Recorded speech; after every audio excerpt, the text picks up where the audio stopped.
Good evening. Before I call the meeting to order, I want to announce that some commissioners, staff, and the public are attending remotely via Zoom, by phone, or on site. All participants joining by phone should mute their phones when not speaking to avoid background noise.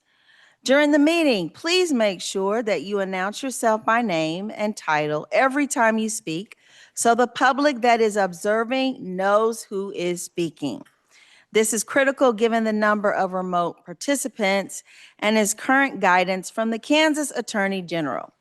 If public comments are allowed on an agenda item, comments should be limited to the topic of that item. Disruptive comments and behavior are not permitted and may result in removal from the meeting.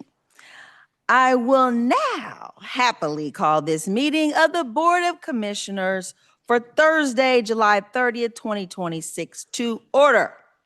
Would the clerk please call the roll?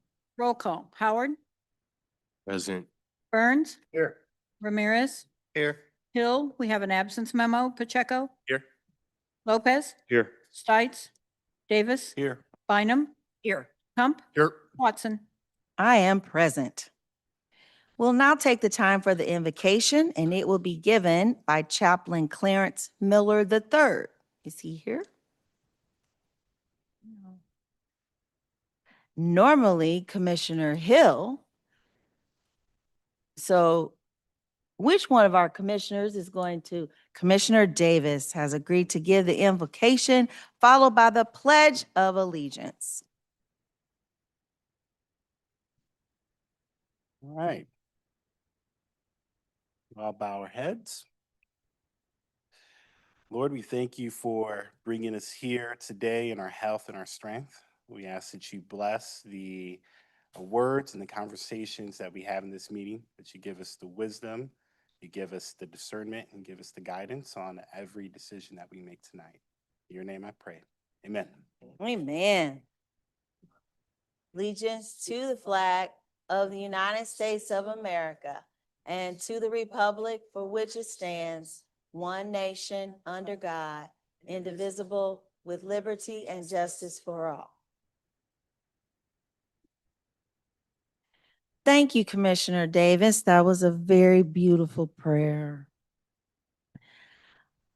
I will now ask the clerk if there are any revisions to tonight's agenda. There are no revisions, Mayor. Thank you, clerk. Well, now it's time for our announcements. First of all, I want to acknowledge that if for those of you who are not, this is the second meeting for our interim county administrator, Mr. Alan Howes. You all mind giving him a round of applause? Show him some love. I had requested that he provide our commission board with updates, and he has been doing that faithfully since he started. I just want to verify, commissioners, have you been happy with those reports? I got all thumbs up. Great. Any comments? None thereof? Good job. Oh, I got a comment. Did it light up? Go ahead with your comment. Go ahead, Commissioner Howard. Howard, District 1. I just want to say thank you for interim House, just the updates. We always talk about, when we do talk about being proactive rather than being reactive. And so in your short time as interim county administrator, you've most definitely been proactive and giving us, what I'll speak for me, updates where they've been insightful. And, you know, just the visit that we took up there to Bill Crossing's Forum. So it meant a lot to not only just me, but to the community to see you there, showing up for the community. So thank you. All right. Commissioner Kump. Thank you, Mayor. Come to at large. I want to add that I want to thank Interim Administrator Howes. We went out on a Saturday and did a 2-hour district tour. So I appreciate him, getting out there and seeing firsthand some of the issues residents are facing on a Saturday, no less. So that's all I wanted to say. Thank you very much. All right, community, mark your calendars for the 2026 Night Out Against Crime. Tuesday, August 4th from 5 to 8 p.m. at the National Guard Armory, which is at 100 South 20th Street, Kansas City, Kansas. Our National Night Out enhances the relationship between neighbors and law enforcement while bringing back a true sense of community. All are invited to attend this free community event that will connect public safety professionals with community members to share resources and ways to positively enhance our community. What you can expect is learn about ways to make your neighborhood safer, free hot dogs, chips, and drinks, free t-shirts for the first 200 people, and tons of great door prizes, including a 55-inch TV raffle. So we hope to see you there. The next Crystal Clear conversation is scheduled for Tuesday, August 4th at 6 p.m. at the Eisenhower Recreation Center, 2901 North 72nd Street in KCK. Please take this opportunity to connect with your elected officials. A huge congratulations go to the UG Parks and Recreation Department and their partners, the YMCA, GEHA, and the Hunt Family Foundation on another successful summer completion of the Joe Delaney Learn to Swim program. Over, y'all ready? 294 Wyandotte County youth and adults learn to swim or increase their comfort level in the water at the beautiful Parkwood Pool. This national program originated at Parkwood Pool in the summer of 2022 and is now in over 20 cities across the U.S. I think that deserves a round of applause. When the program started this year, 7.48% of the participants were comfortable to swim or float swim. At the end of the program, 22.78% of the participants were comfortable. 28.91% of the participants were comfortable to jump in the pool. At the end, 56.12% were comfortable. That deserves a round of applause. This impactful program goes to show us that with the collaboration of great partners, community passion, and dedication, we will positively transform the lives of our community. So congratulations to those partners and our UG Parks and Recreation Department. All right, this week, the Kansas City, Kansas Fire Department welcomed over 28 female youth campers for Camp Fury. Camp Fury KC is a week-long camp that introduces girls in grades ages 9 through 12 to careers in public safety. In partnership with local police and fire departments, the campers participate in hands-on activities that let the young ladies experience first responders work while building courage, confidence, and leadership skills. The camp is led by local KCK Fire Department female police officers and firefighters and is designed to be a valuable experience for every participant, regardless of whether she ultimately plans to pursue a career in public safety. We are grateful to our staff for taking the time to encourage with our youth and showing them the many benefits of working in public service. Great job, KCK Fire Department and Police. Our Public Works Department has been working hard throughout the community, not only on our infrastructure and streets, but hosting events to benefit members of our community. Our Public Works workers, employees, took to the field on Friday, July 17th for an evening of friendly competition, team building, and community support. The game began at 6 p.m. at City Parks Field at 2601 Park Drive with teams led by Captains Tony Fisher and Corey Kraft.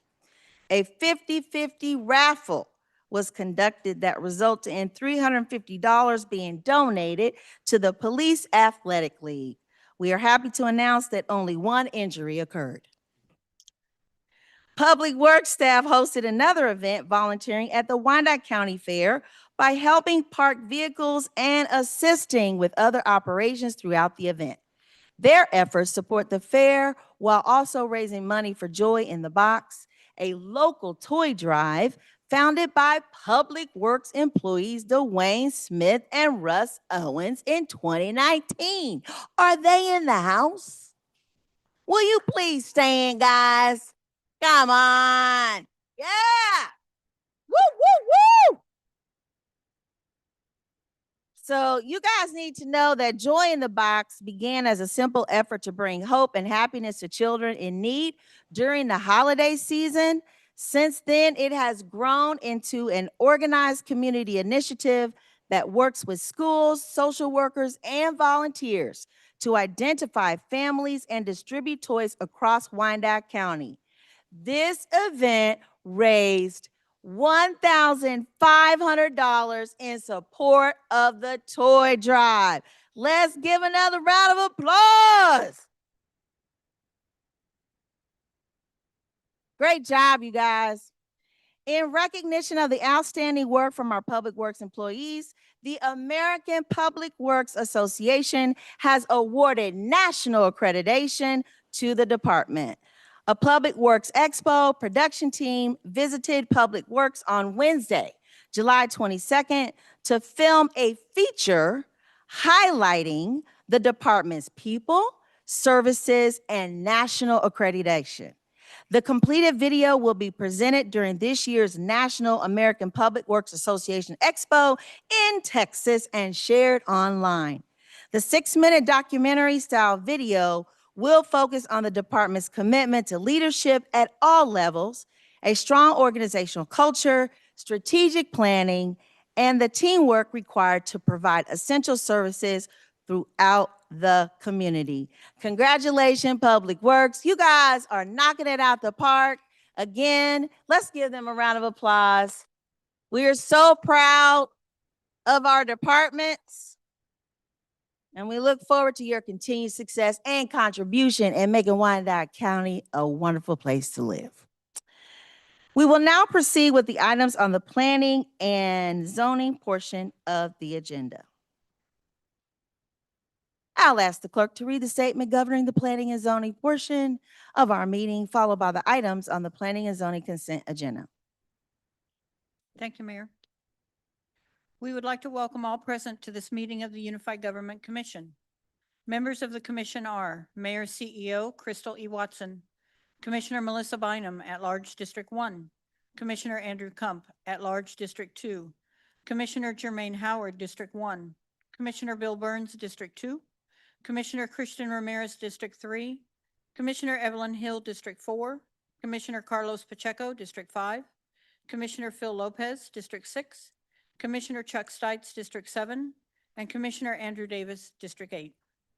If this is the first time that a particular petition has been before the commission has 3 options. 1, it can approve the recommendation of the Planning Commission with 6 votes. 2, it can override the Planning Commission's recommendation, but it would take 8 votes to override. 3, it can return the matter to the Planning Commission for further consideration, together with a statement specifying the reasons for the referral back to the Planning Commission. The consent agenda is the first part of the planning and zoning agenda. Items on the consent agenda have received a unanimous vote of recommendation by the Planning Commission. Unless there is a request to set aside an item from the consent agenda by the applicant, a member of the public, the Unified Government Commission, or others, then the Planning Commission's recommendation on all items on the consent agenda will be adopted by the Unified Government Commission altogether on one vote. I will read the list of items on the consent agenda, and when I have completed the list, the mayor will ask if there are any requests to set aside items from the consent agenda. This is the time for commissioners to request items to be set aside. This is also the time for members of the public to come to the microphone and provide one agenda item to be set aside if you do not agree with the Planning Commission's recommendation. If you're joining us virtually, this is your time to raise your hand, and once acknowledged, provide one agenda item to be set aside. If you contacted the UG Clerk's office, that item will be set aside by the UG Clerk on your behalf. If an item is set aside, the matter will be discussed and voted on separately. Only the individual requesting the matter be set aside will be allowed to speak on the item. All items not set aside will be approved with the Planning Commission's recommendation. We appreciate the attendance of all stakeholders this evening and acknowledge the significance of the petitions being presented.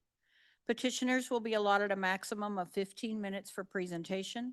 The requester for a set-aside will have 3 minutes to state their position. We ask that all parties permitted to give comment do so in a thorough but concise manner. We ask that anyone with a cell phone please turn them off or switch to non-audio so you will not disturb the meeting. If joining us virtually or by phone, we ask that you mute your phone when not speaking to avoid background noise so you will not disturb the meeting. At this time, I will read the items on the consent agenda. Change of zone applications. They're confused. Item Do I 7 need, point, do I need to ask if there are any disclosures? as soon as I get done with them. Okay. We're good. Change of zone applications, item 7.1A, COZ 2025-034, Tom Disidor with Tocadillo LLC. A recommendation and ordinance for a change of zone from R1 Single Family Residential to CP3 Planned Commercial District for an administrative office for a plumbing contractor at 8037 Parallel Parkway. Recommended for approval by a vote of 6-0. Item 7.1B, COZ 2026-009, Johnny Richardson.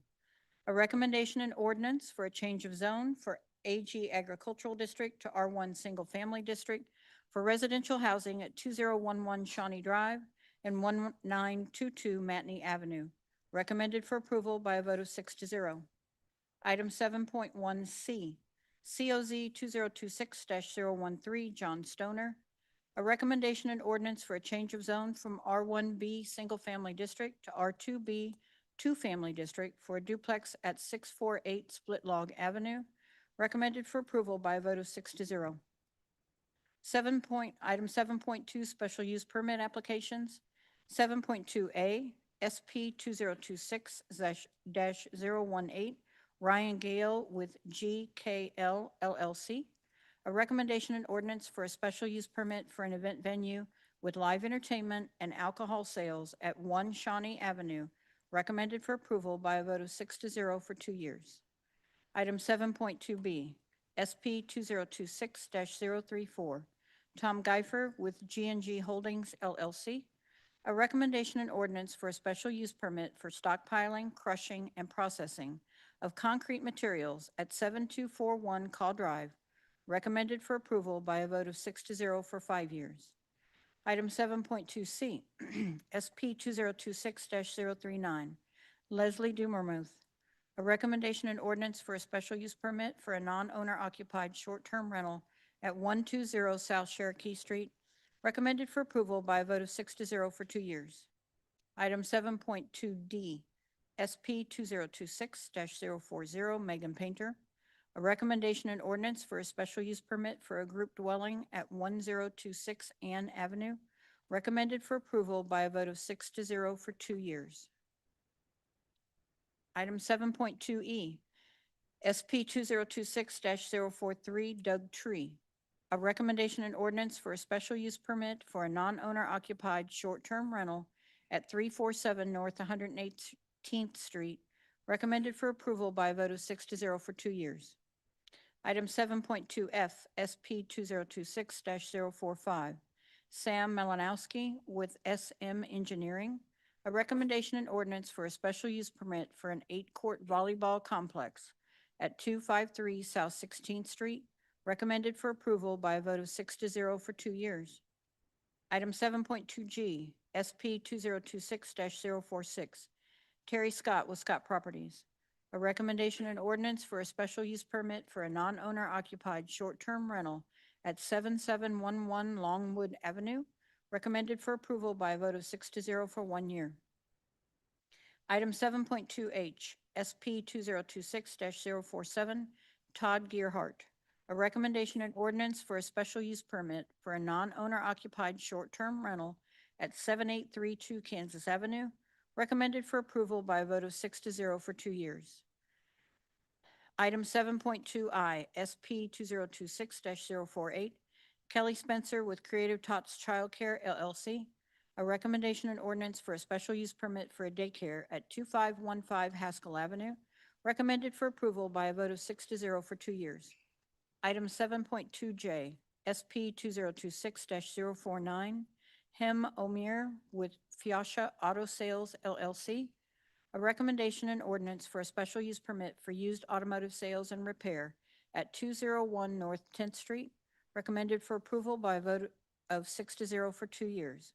Item 7.2K, SP 2026-050, Jeffrey Gignani with Solid Rock Properties, a recommendation and ordinance for a special use permit for a non-owner occupied short-term rental at 4410 Rainbow Boulevard, recommended for approval by a vote of 6-0 for 5 years.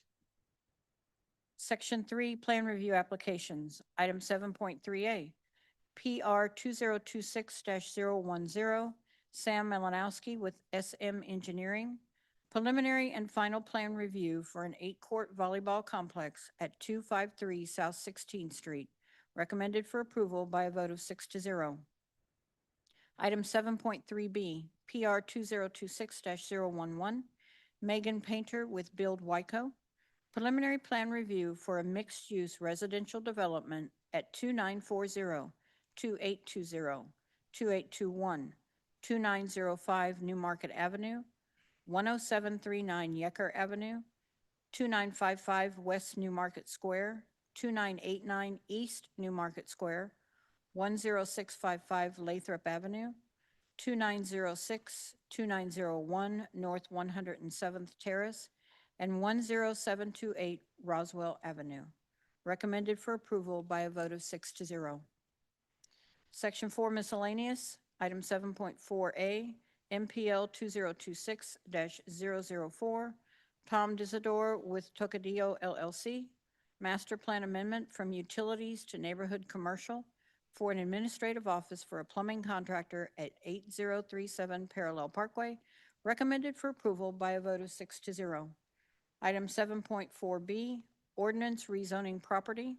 An ordinance rezoning property at 4601 Rainbow Boulevard from C1 Limited Business and R1 Single Family District to RP6 Planned High-Rise Apartment District for a multifamily residential apartment complex and parking garage, recommended for approval. Section 5 minutes from Planning and Zoning Board of Commissioners meetings on June 24th, 2026. At this time, the mayor and commission are required to disclose contacts with proponents or opponents on any items in the planning and zoning agenda. Does any member of the commission wish to disclose any contact with proponents or opponents on any item on the agenda? Thank you, Clerk. Commissioner Bynum. Thank you, Mayor. I have a disclosure and a question, on item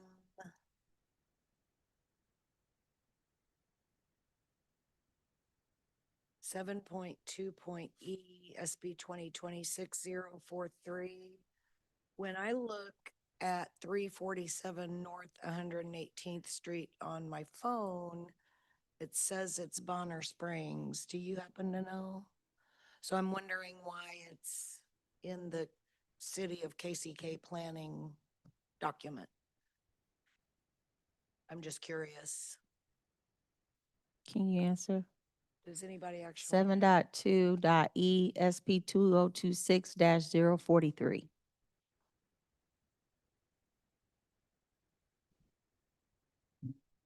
The address we have listed as Kansas City, Kansas. So I'm not sure if that's just an error with the map, but Yeah, I don't know, but that's why I'm kind of looking at Commissioner Stites because I'm not familiar with a lot of KCK addresses that are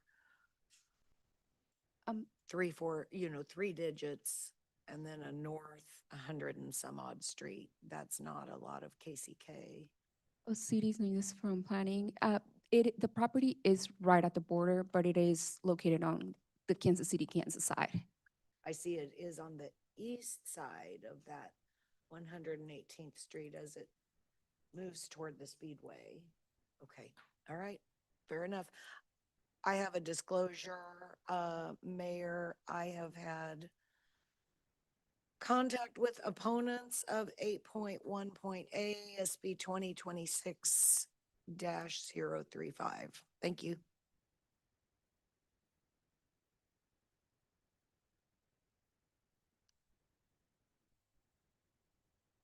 Commissioner Comp. Thank you, Mayor. Come to at large. I have disclosures, SP 2026-018, proponents, SB 2026-035, opponents, and then CA 2026-004, both opponents and proponents. Okay. Commissioner Pacheco. Thank you, Mayor. Pacheco, District 5. I have had contact with proponents of SP 2026-035 and with proponents and opponents of CA 2026-004. Okay. Commissioner Davis. Thank you, Mayor. I've had contact with proponents and opponents of CA 2026-004, and I guess it would be State Review or State Rev 26-0009.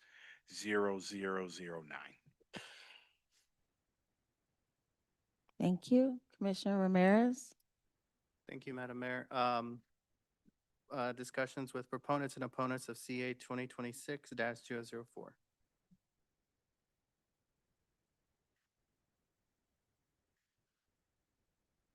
Thank you. All right, this takes us to the consent agenda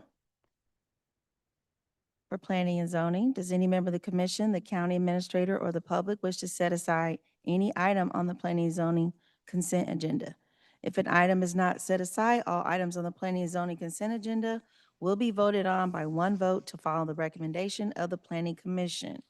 Has anyone contacted the clerk's office and asked for an item to be set aside? We've had no contact, Mayor. Okay. I'll ask if anyone in attendance would like to set aside one item. If so, please state your name and city for the record and the agenda item to be set aside. Is there anyone online? There are no hands raised. Thank you. Commissioner Lopez. I just wanted to, we were going back to Commissioner Bynum's point on our UG maps. It's showing that address off of North 118th Street is Bonner Springs, Kansas, not Kansas City, Kansas.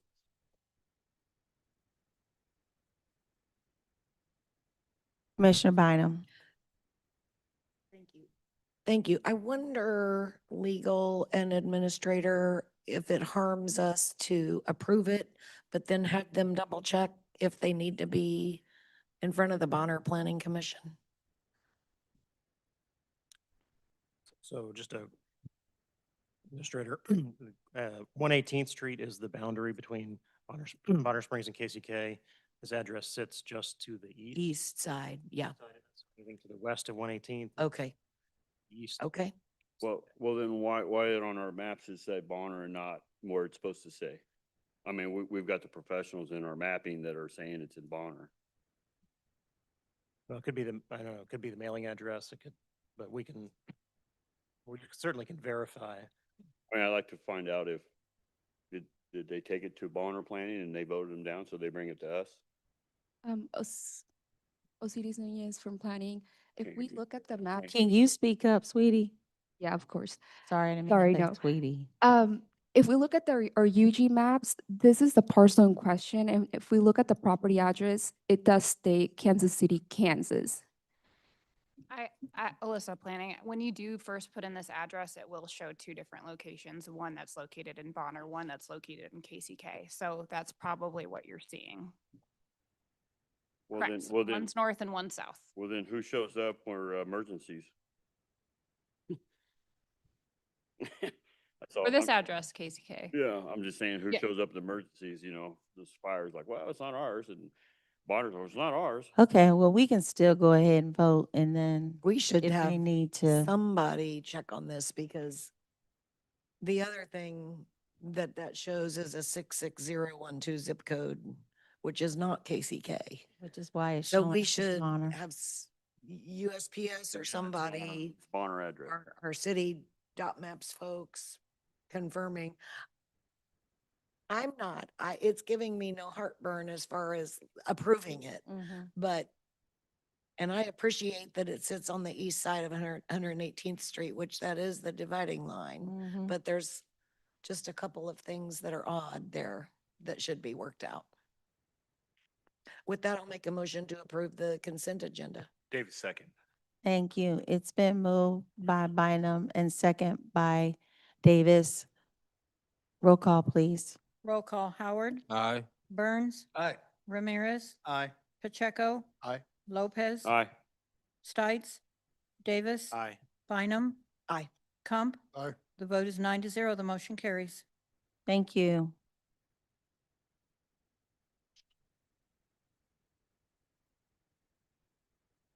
Next is our planning and zoning non-consent agenda. We have 3 items on this portion of the agenda. The first item on the non-consent agenda is change of zone, application item number 8.1.a. Clerk, please read the item. This is for a special use permit, SP 2026-035, John Bagley, a recommendation and ordinance for a special use permit for a non-owner occupied short-term rental at 1710 North 90th Street, recommended for approval by a vote of 4-3 for 1 year. All right, Commissioners, this item was previously heard by the Board of Commissioners on June 24, 2026, and no action was voted upon. So I will ask our Chief Legal Counsel to present the options available to the Commissioners this evening. Yes, Angela Lawson, Legal Department. The commission could decide to approve the special use permit, which would be adopting the Planning and Zoning Commission's recommendation, and that would take 6 votes to approve the permit. The commission could decide to deny the special use permit because this would be overriding the Planning and Zoning decision. This would require 8 votes, or the commission could vote to send this back to Planning and Zoning to, if they believe there was an issue or aspect of this that they wanted analyzed or further reviewed or were worked out, and that would take 6 votes. Okay, before the Commission Board votes, I'm going to ask staff to make some opening remarks. Planning staff, and please speak in the mic so we can hear you. Good evening, everyone. So this is special use permit 2026-035. Mr. Bagley is requesting a short-term rental for property address 1710 North 90th Street. The property is 4.68 acres and it is currently zoned RP2, which is Plan 2 Family District. Currently, staff and the City Planning Commission, we agree that it should be approved with the original conditions, in addition to the property owner adding a fence, so there are no issues with the neighbors. And if the commissioners believe that there should be another condition added, that's also on the table. And for 1 year of approval. Thank you, staff. At this time, I'll ask the representative or applicant if you would like to present on your application. In doing so, please state your name and address for the record, and you will be given 10 minutes to make your presentation. Okay, can you guys hear me? Mayor, we have Tanner Bagley online. Great. Hello, Mr. Bagley. Hello, can you guys hear me? Yes, sir, we can hear you. All right, doesn't look like you can see me, right? It's just audio only? It is just audio only. That's okay. Okay, yeah, my name is John Badgley. I live We at have a 7. great picture of you, though. Wonderful. I live at 1710 North 90th Street, Kansas City, Kansas 66112. And yeah, this property became an Airbnb Memorial Day weekend under the special World Cup permit period. It's been going successfully, and I'm here to talk about the continuance of it. Okay. Commissioners, do you have any questions or comments? If there are none, Commissioner Bynum. Thank you. I do have several questions. You just told us your address is 1710 North 90th, but you're applying for a non-owner occupied short-term rental. Yep, correct. Yep. So it's still considered my like legal primary address. I have moved into my mother's house in Lee Summit while it's been an Airbnb. So, so you don't live on site at this property? No, ma'am. Okay. I'm curious. There's a Facebook page that describes your property. And one of the things that I think I see on there is that it's offered as an event space. Is that correct? It has been in the past while I lived at it. I have an organization. It's just through friends. They allow them to host small events, retreats, things like that. But as an Airbnb, it's just been a maximum of 9, and that's what we're running it as. So your intention here is to run it as a non-owner occupied short-term rental? Absolutely, yeah. Yeah, so I used to live in it. I have a real estate business. I lived with my brother and my other business partner, and yeah, we would do different things, but none of which were similar to what we're doing now. Now I've got kids, we're moving out, all that sort of thing. In that process of transitioning, and in order to keep our house and pay our mortgage, we are moving it to a short-term rental. And do you mind, when did you buy this property? May 5th, 2021. 2020, 2021. Yes, ma'am. And when you bought it and subsequently, what was your plan for the use of the property? Primary residence. Okay. And so you lived in it as a primary residence for how long? 5 years. And then decided that it would be good for short-term rental. Am I tracking correctly? Exactly. It's 3 of us that own it together. All 3 of us have gotten married and started families, so naturally we don't live together under that roof, and so it makes more sense as an investment property. And I'm kind of in a position now where I'm uh, living outside the property. I'm at my mother's house right now. My wife is from Thailand, so we're kind of in a kind of a going back and forth phase, and I'm not looking to take care of this house as a primary residence. I want it to be functioning as a business, Airbnb here, and it's been going really well. And when you decided to change to a short-term rental, did you reach out to the nearby neighbors? Yes, I followed the entire process. I gave the letters. I did both subsequent. I did the World Cup one and this one at the exact same time. I followed every process on every timeline that the Planning Commission gave me. Okay.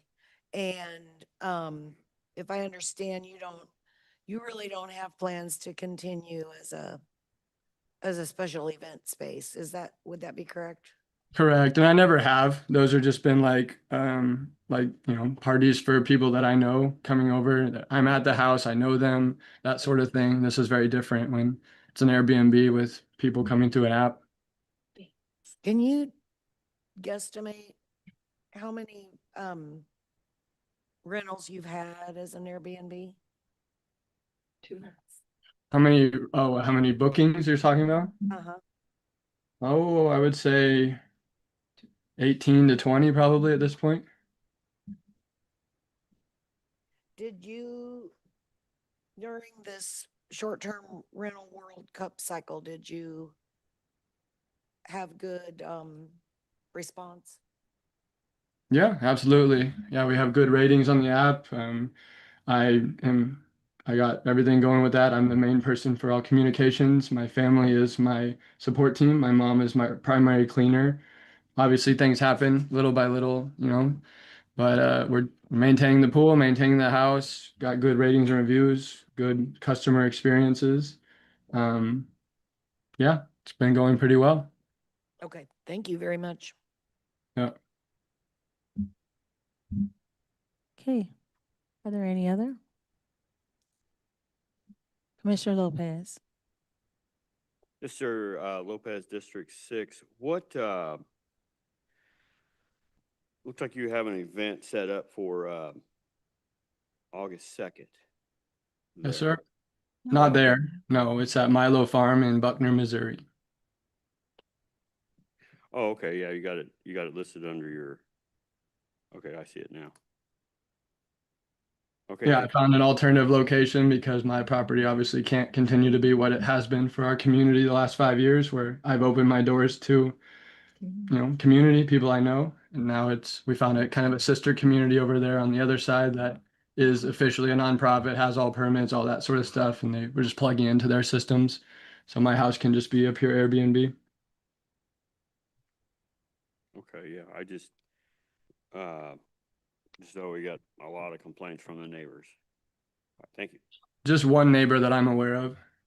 Maybe I guess a second as well, but yeah, stuff from 4 or 5 years ago when we first started, obviously, as we went over on the last one, just a little bit messy a little bit as we got going, but last few years have gone really well. They've gotten a lot smaller.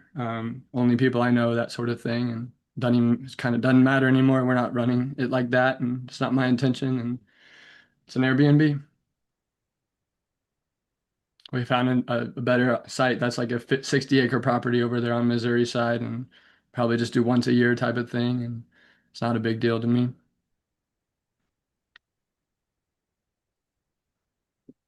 Okay, thank you. Commissioner Howard.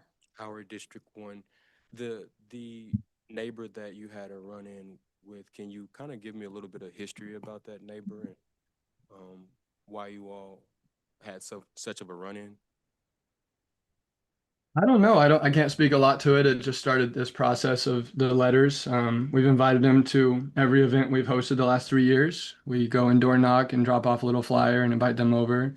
It's kind of like a daytime pool party, have a couple DJs come over, stop by 10 at night, midnight type of thing. Um, wasn't aware of any complaints. He never called, never came over, never complained to the police or anything. And then when this process started, he voiced his concerns at our first meetup. I felt like we had addressed him. He came to the first one where they voted 4-3, and he voiced a lot of concerns there. First time I heard him say some of those things, and yeah, I think he is nervous. He's nervous that my property can get out of control and all that sort of stuff. And I feel like I've taken all of his advice, and I care about my neighbors, obviously. Several of our neighbors do come to our events.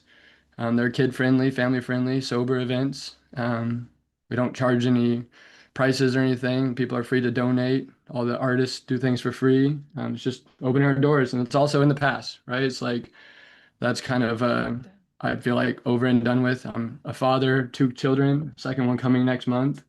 Um, so I'm not in that phase, and I've got another property that we can do it at, once a year type of thing. So I feel like we've eased his concerns. We got a security camera and so forth, and just 9 people at a time. And Airbnb does a really good job at like screening people and making sure, we don't have people come in to throw big parties on that app.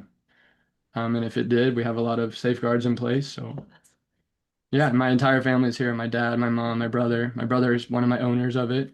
They're all within a half an hour, if not 15 minutes from the property. So those are the things. He's kind of caught up in the past, in my opinion, but I also totally get it. I'd be, nervous if my neighbor with a big property with a private pool is having big events, but it's not really the story anymore. That's where we were like 45 years ago. And I wish he would have come and kind of experienced it. It's a really joyful time, but And my yeah, last question, that's thank it. you for sharing that. Yeah. My last question to you is what type of parameters or safeguards do you have in place just in case anything gets out of control? Yeah, so I have a few. One, we always have a live camera that's on. It's on an app on my phone. So that's really helpful. We have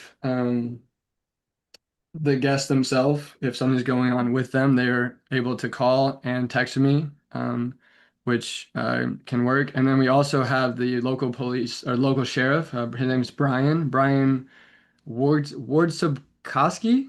He runs our lawn care. So he also owns a mowing company, and they've been doing our lawn for 5 years. We're very close with him. I did a Zoom call with him right before we went live for an Airbnb. He runs those Friday and Saturday night shifts in the area. So I just made sure he had his eye on this property. My brother lives in Overland Park, and my father lives in Shawnee. My mother lives in Lee Summit. I'm with my mother in Lee Summit right now. So those are some of the safeguards. And then obviously Airbnb, just being able to screen tenants. Like I don't have it as we can auto accept anyone that wants it. They need to have a certain like rating and review and history with the app before they can get accepted by me. Our property is pretty in demand. Things we're booking very quickly. We booked out every weekend, like pretty much right away. So I don't need to just take anyone and everyone that's giving me their money. I look at their ratings and reviews and message them a little bit, and then I decide if we're going to approve it or not. So it's me that's discerning that, and it's my property and my mortgage. Thank you, sir. Thank you, Yeah. ma'am. Thank you. Commissioner Stites. It's District 7. I appreciate the comments that you've made tonight. And I'm a supporter of STRs. It's just, and I will tell you, you're talking about one neighbor that's had an issue. I've been approached by, in the past, several that have had Mhm. previous concerns about things that have happened. And I know that you're saying that this is different now. Mhm. I can respect that. It's just, it's hard for the folks to get over, I guess, if you will, what had happened in the past. Because what I remember, and I think, and correct me if I'm wrong, when I asked the question about how folks, what I guess I don't understand how things in the past leaked over to the neighborhood to the west. When you have this going, these events or these things that you were gatherings or what have you, Mhm. why those things would leak over into a neighborhood and they weren't able to be contained on just your property. So I'm looking at it, holistically here. I mean, we have the neighbors, and we have houses and folks there. And I think and like I said, correct me if I'm wrong, but I think you said, well, people just wander off, right? Mhm. I know you can't, control all of that, but those are some of the concerns. I'm Yeah. not STRs by any means, but I also want to be mindful of the folks that live there on a day-to-day basis. And there's Absolutely. Yeah, I can respect that. I think the way you're looking at that's totally fair. I would do the same thing in your shoes. I think because a few factors. One, the size the first year it got very popular very quickly. At one time we had like 250, 300 people there at once. And so it didn't stay contained just around the house, inside the house, in the pool fenced area. It got out into the field. And then once you're out there, they don't really know exactly where the boundaries are because there's not, a giant fence or whatever. We have a giant field in the back if you look on the map, right? We're the property with tons of space, right? Our neighbor has 5, we have 5.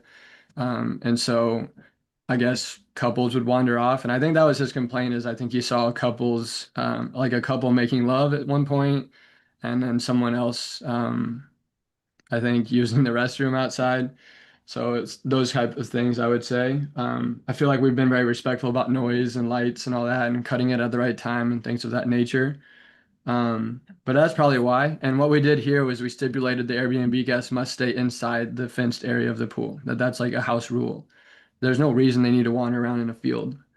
Um, so they can enjoy the view of the field, but we're not like having them wander around out there because that's where they get closer to the neighbors than our own house.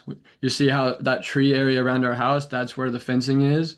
And, our guests are respecting that and that's why I came back this month because I wanted to show we had a little track record of success going here and things have changed and we're on top of it now. Also, these are families, there's our pastors, these are like people, we had a couple of corporate retreat people, um, things of that nature. It's very different than like people coming here to like party, right? So, there's no partying allowed, quiet hours, all that sort of stuff. And so far, the property's been respected in that manner, and we've laid down the rules and they've been followed. Okay, thank you. Commissioner Pacheco. Thank you, Mayor Pacheco, District 5. Quick question for staff.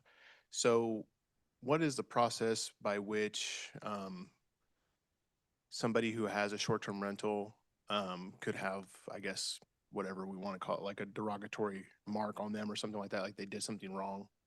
What is the process that gets communicated by neighbors or anything like that, or police or anything to Yeah. us? Alyssa Mercy, Planning Department. So, we would have to have some kind of formal complaint, like a police report or something about noise or something, so that it shows up when it's on the file, and then that becomes part of the review for that case.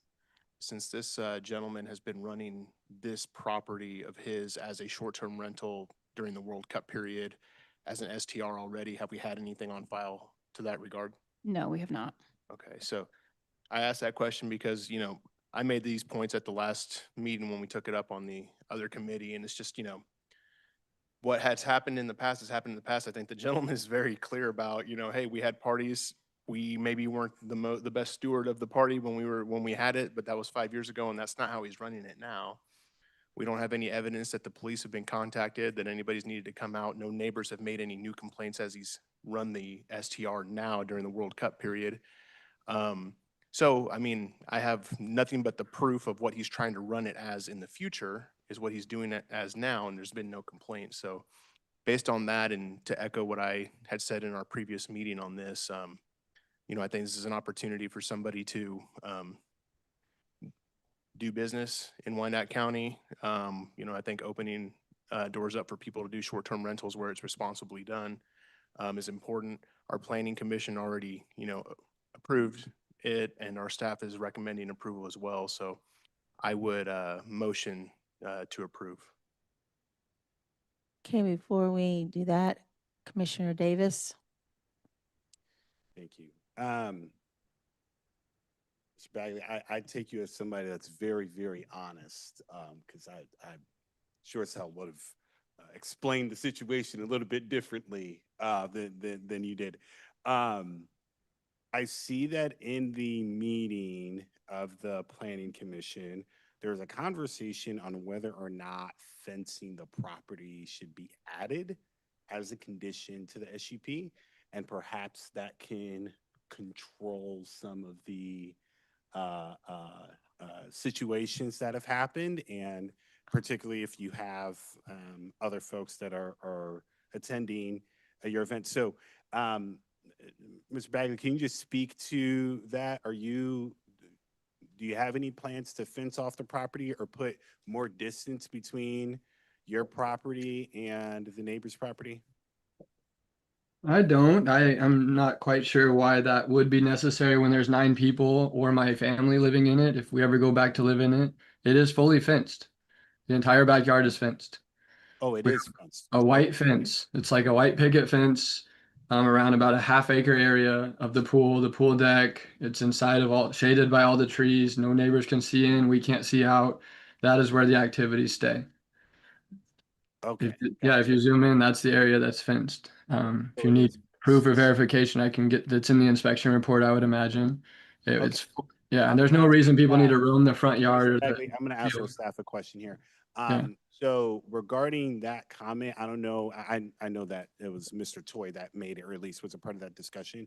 For the folks that are here, any other context regarding that, or as to why fencing came up? Cities and Youth Planning. So as Mr. Bagley stated, there is a fence. However, the fence does not cover the entire property.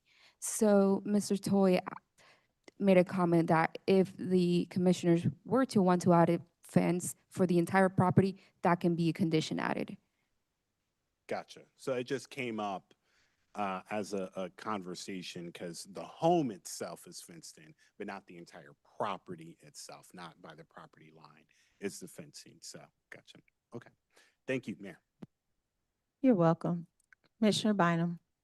Thank you. A couple, staff question, it apparently is recommended for 1 year, am I reading that correct?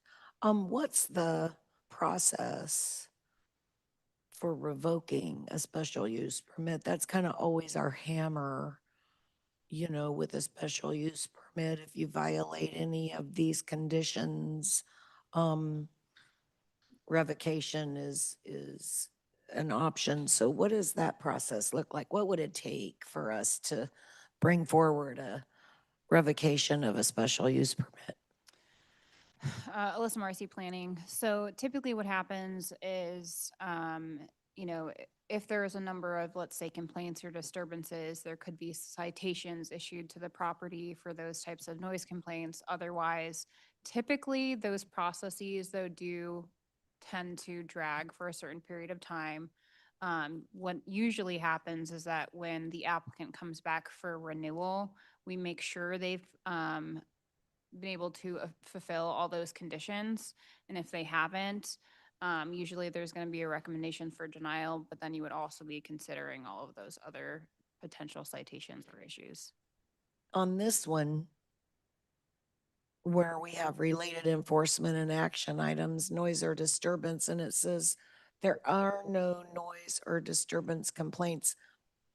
Does that mean that the folks that have contacted us didn't call the police? Or like, what's the time frame? Because we know that there are complaints. What's the time frame for this item? Cities planning. Correct. So those individuals did not reach out to the authorities, therefore it wasn't recorded. Staff also was not aware of any complaints until the City Planning Commission meeting took place. That's when the individuals spoke out. But prior to that, no one really had any notice. Okay. The reason it's difficult for me is because we know by the admission of the applicant and by the information that's been shared with us by nearby neighbors, that there have been issues at this location. And I'm agree with Commissioner Pacheco. I want to support, basically a small business owner at this point. But it's difficult.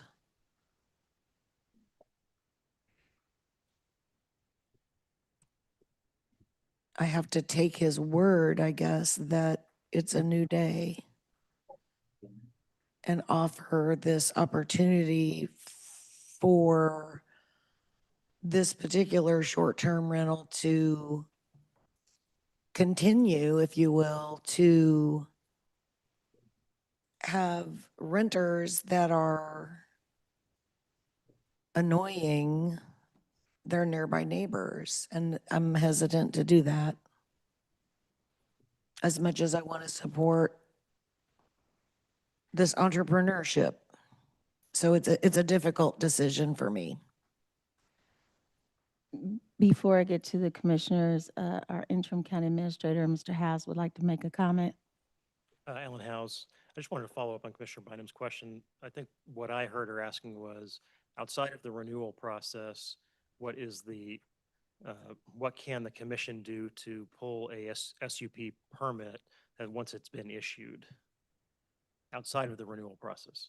Yeah, Alyssa Marcy, Planning, I'd probably have to defer to legal. I don't know how common that is, especially when it's a case where it's a use that doesn't go through, say, a DRC inspection process where there's follow-up on checking conditions of approval.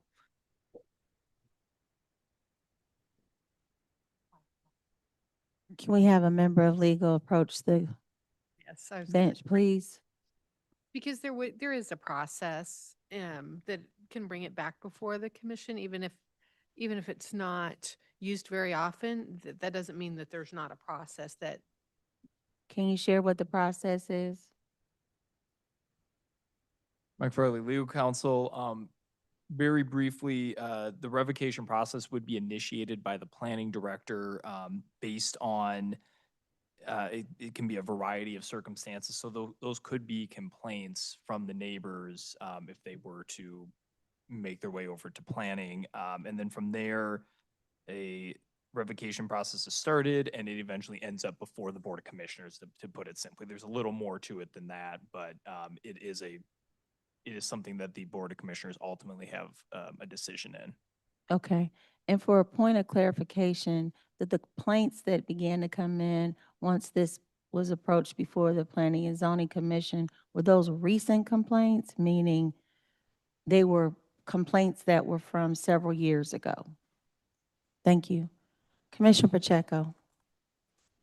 Thank you, Mayor Pacheco, District 5. So actually, that was going to be one of my points of clarification, was whether these were old complaints or complaints while he has been running as a short-term rental, and none to our knowledge that have been short-term rental, period.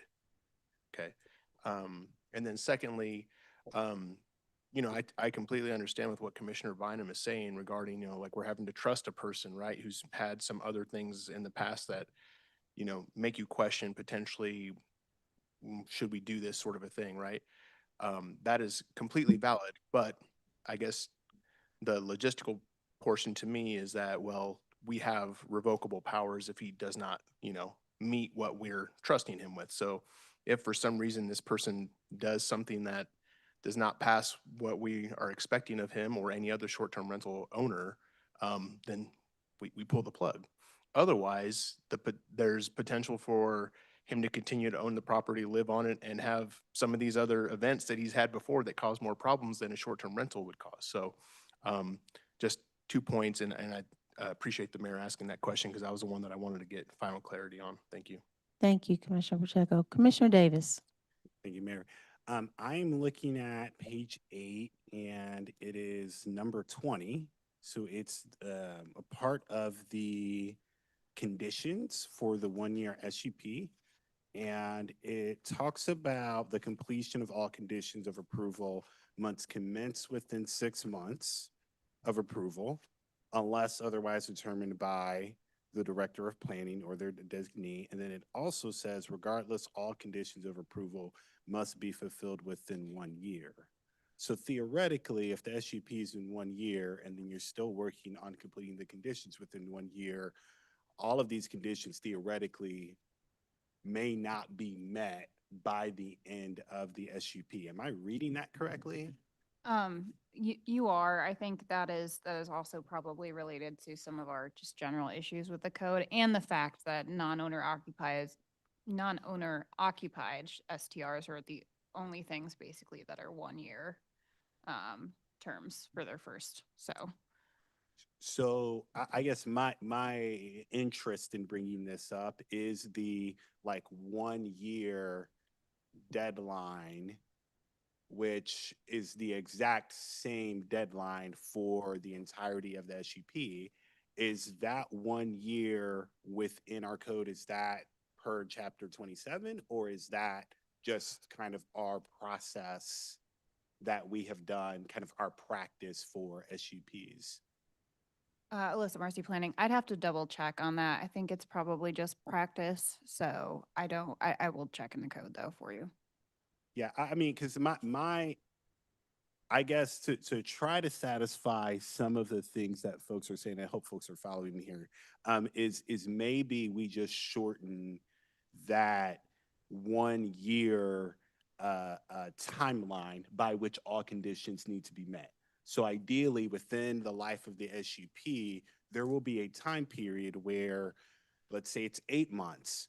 By that 8th month, you have to have met all conditions, and then we have 4 months by which the conditions are met and the SUP is still in operation. So yeah, if that is just practice, then perhaps that could be a way. I don't know, for the commissioners that are having concerns, perhaps that could be a way to appease those concerns. That way we can see further goodwill. I do agree with my colleague, Commissioner Pacheco. It is tough while I believe our community, I believe folks when they say there have been problems, if you have not called the police and we don't have that documented, it does create a sense of unfairness where we don't have a neutral party to come in and say, I've recorded these particular concerns. And so to not have that does make it a little bit hard to be as strict on Mr. Bagley regarding this situation. And Thank you. Alyssa Marcy, Planning, Commissioner Davis, I just wanted to confirm that legal confirmed it is indeed practice. It is a price. So it's not a, so if we wanted to change it, there would be discretion to do so. Okay. Thank you, Mayor. Thank you. Commissioner Lopez. I have a question for our legal, what, in the past, what is our record as of, like, how many SUPs that were brought back for the commission to revoke, and it's during its term? I mean, how many times have we ever had that? I know of one. That doesn't mean there are not others, or that before me that there weren't more. You know, it just, there is the process, so if there are issues, it can be done. But statistically, you know, I'm not your reliable source for that because I'm relying on my memory, but I can think of one in the last couple of years. Is there any way to put it in a language if we granted them this SUP in a language within, there was any kind of a police presence complaint, it would be brought back to committee for review? You could direct, that would be a direction to staff to bring it back for review if there were police. I just, If there was a police, that was you an know, option. yes. Yeah, Alan. So I think when legal said the revocation process, yeah, they pointed to the planning director as well. So we could also make sure that if there was some complaint that we notified, and we can do a notification to the commission, you know, as part of that process. Right. All right, thank you. Okay. There are no other questions. Commissioner Pacheco made a motion to approve. Can I get a second?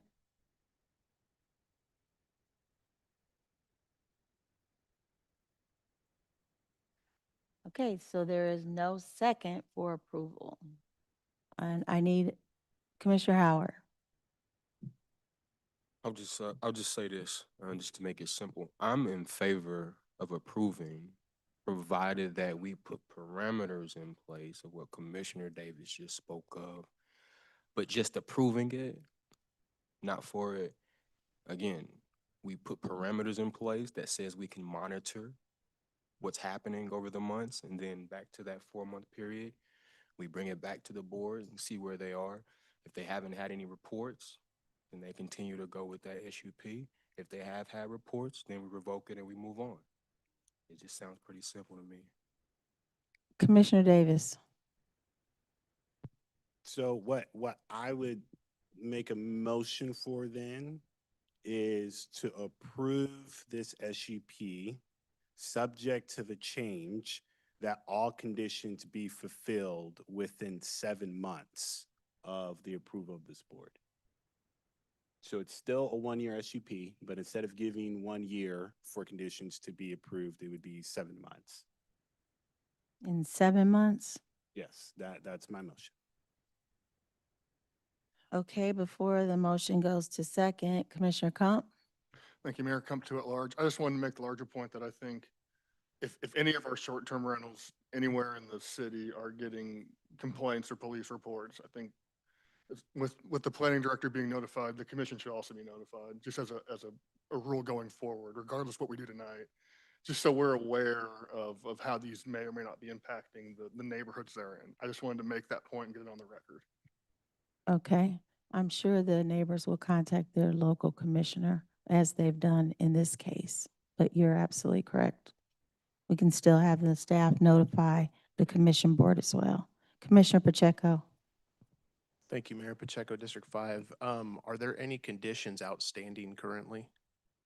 OS Mercy Planning, I just wanted to confirm if we were going to add the condition of a perimeter fence along the property line. I know that was recommended, I'm or if you just, Favor, but I okay, don't know what others would say, but I don't know that But that's, no, not there's no No. other outstanding conditions, so correct. I don't know that putting a 7-month, I don't know.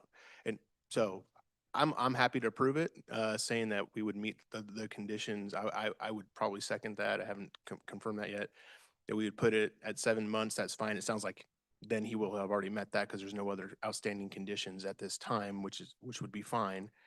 The only other question then I would have for legal would be, I just want to be sure that this does not set some sort of like unfairness precedent that we are doing something different for this specific other, that's outside of our rules and regulations just because I'm a doctor and I'm not a lawyer, so I don't know. So I just want confirmation that we're not doing something that's not up to snuff as far as rules and regulations go. Legal. I appreciate that, but everything the commission has done so far has been within the rules. I would second Commissioner Davis's motion. Okay. Before we vote, Commissioner Stites. Stites District 7. So one thing, although I still have my reservations about this, and I want to recognize the fairness aspect of moving forward. And I don't want to set us up for, although I'm not in favor of asking somebody to put, and I'm sure that it would be a relatively expensive fence to install for a short-term rental. And then we have never asked that of others to do that, right? Although we know that the problems with people wandering off, I don't know that that fence would have necessarily stopped them. I think they probably knew that they were, whether they were going out to use the restroom or, as you put, love making, the fence probably wouldn't have stopped that, right? So I'm not in favor of putting additional restrictions. So if I'm really kind of concerned about putting the 7 months, we haven't done that before. If the conditions are already met, and if that's what you're saying that they are, then I really don't see a reason that we reduce that amount of time down to 7 months. Because if they're already met, what are we asking them to do? If there were, 2 or 3 different outstanding, okay, maybe so. But I just don't agree with, and if you want to double check just to make sure that all conditions are met before we move forward. As a point of clarification, have all conditions been met? Yeah, they've all been met. They have been met. Correct. And they have had this rental, short-term rental, and up to this point, there were no complaints. How long was that? During the World Cup period, so what And that was a matter of how many weeks? June through end of July, I believe. Through end of July. There were no complaints, no disturbances, and the only complaints that came to light were the complaints knowing that they wanted to renew their short-term renewal. And that's when we heard about the complaints from how many years ago? 4. 4 years. So, Mr. Bagley, you do understand that because of those 4 years ago, it's been a difficult decision, as you can tell, for the commission board to decide to, at the end of the day, just trust you. Mm-hmm. And that's what this commission board has to come to terms with. Whether or not to trust that you will continue to meet conditions, and they trust that your tenants will be good abiding citizens and not be disruptive to the neighborhood. Mm-hmm. Yeah. That's what this commission board is faced with. Is there anything you want to add to, I don't know, persuade or influence the board to think otherwise? Why should we trust you now? Mayor, and I wasn't finished, but if you want to come back. Oh, I'm I'll- so No, sorry, you're fine. Commissioner You're fine. Stites. That was, I just had one. You had a follow-up. long And pause. You I'm kind sorry. of, well, I'm okay. sorry. I interrupted Don't, you. it's real Can I- quick. So you Go brought ahead. up the complaints from the past and what's, so during this short-term rental time, you said 18 to 20 or whatever they've had, or I think the applicant said that. Have we checked with the police department to find out in fact that there were no calls during that period? That is part of our review process for every application that goes Right, I'm through. talking about from the time that this Yep. has become, so since the previous meeting or when they got this, has been Yeah, we have had a nothing. follow-up. Correct, yeah. Okay, gotcha, thanks. Now, Mayor, I'm finished Are you sure? Okay. for now. Mhm. Mr. Bagley, I just asked a question. Is there anything you'd like to say to help convince the commission board to be able to trust you at this point? Yeah, thank you, Mayor. Yeah, I would ask that you would extend grace to my past. As I've become a father, as I've been married, as I've been a homeowner, as I've been a business owner, I've matured, I've grown. You met me, or this neighbor, this issue met me my first year of doing entrepreneurship. I I understand, like, we're not perfect people. I'm a Christian, I'm a believer. And I know that the way Jesus modeled his life is he would lead with grace and truth. And I understand we're here in a truth conversation, we're putting rules and parameters and all that. I would ask that we trust that process. And you guys have a lot of revocation rights and all of that, and it sounds lovely. Also, like, everyone is on notice, right? So I'm not incentivized whatsoever to go and throw a big pool party, without you guys knowing. That's just absolutely not going to happen. And then I would say I'm in a new phase of my life. I have two children under 2. I I'm in a phase where that's where my presence is. That's where my focus is. It's not on expanding my community huge and throwing big pool parties and things like that. And this is for my family. This is so we can own our home and pay our mortgage and build build community, build a base for our family. And I ask that you guys would give me a chance here to show you what I've got, what I can do. And I understand we can't ever be 100% certain about this. I can't either, right? It's Airbnb. I'm not, like, interviewing these people myself before they come in with a credit score and background check and all that. The app does that. I'm not on any other platform. That's the only way I find them. And so far, we have empirical evidence across 18, 20 bookings that this has been working. And this will be the worst I've been at it. I was a newbie Airbnb person. Now I'm experienced. I don't let people just take advantage of me and my property. I'm incentivized just like you guys are to not have people wandering off and causing chaos and neighbors and police. This is my home. I have a mortgage on it. I want to make sure the mortgage gets paid. And I ask that you guys extend grace around that. Thank Okay. you. You're welcome. Thank you. Commissioner Davis. Okay, so the 7-month condition I only put there because when Commissioner Pacheco made his original motion, there wasn't a second and he died. So Yeah. I'm trying to find what the middle is, but I will go ahead and withdraw my motion so that we can have a new motion and carry things forward. But yeah, I am not adamant that there be a 7-month time frame to meet conditions. That was just an effort to get some sort of compromise. But yeah, I'll withdraw my motion. Okay. Commissioner Pacheco. Thank you, Mayor.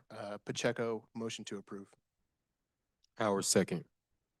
There's been a motion to approve and a second from Commissioner Howard. Roll call, please. Roll call. Howard, Aye. Burns, No. Ramirez, Aye. Pacheco, Aye. Lopez, No. Stites, No. Davis, Aye. Bynum, No. Kump. No. The vote is 4 to 5. The motion fails. Okay. Where are we? Legal? Commissioner Bynum? Mayor, I would make a motion. So sorry. I would move to send this back to planning and zoning. Partly because I would appreciate more analysis of frankly, the conditions. And I'm guessing these conditions are just standard. Because, for example, one of them states,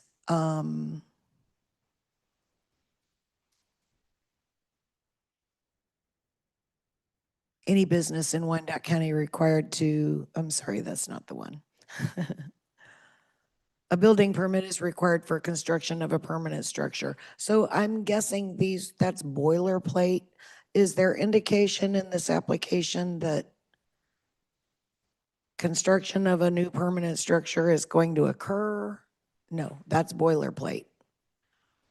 What of the conditions here so listed are exclusive to this property? Because I feel like that might be the place where we need a little bit more discussion and analysis. We had a motion that failed. So if we could have more review at the planning commission level, maybe there could be some modification of some of the conditions. I want to also quickly say that I had been notified by a neighbor who said that he emailed the general commission email. We never saw that. That didn't come to our email inboxes. So I asked our admin, could she please look for it? And she did find it. It did come. So we, for the record, we have a nearby neighbor requesting we decline, which is why I'm inclined to ask this to go back to planning for more review. It just seems like not your usual short-term rental request here. Given its history, given the fact that we don't really have any unusual or unique conditions of approval for this, even though we have a history of struggling to bring it to something that can pass in front of this commission, including anecdotal stories, both from nearby neighbors and on social media, of what has occurred in the past on this property, whether it did or did not have a valid short-term rental license at that time. So my motion would be to return it for clarity. Second that. It's been moved to return it back to planning and zoning by Bynum and second by Lopez. Roll call, please. Roll call, Howard. Burns. Aye. Thank you. Burns. No. Ramirez.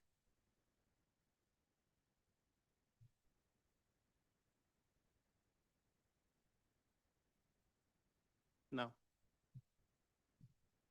Pacheco. Aye. Lopez. Aye.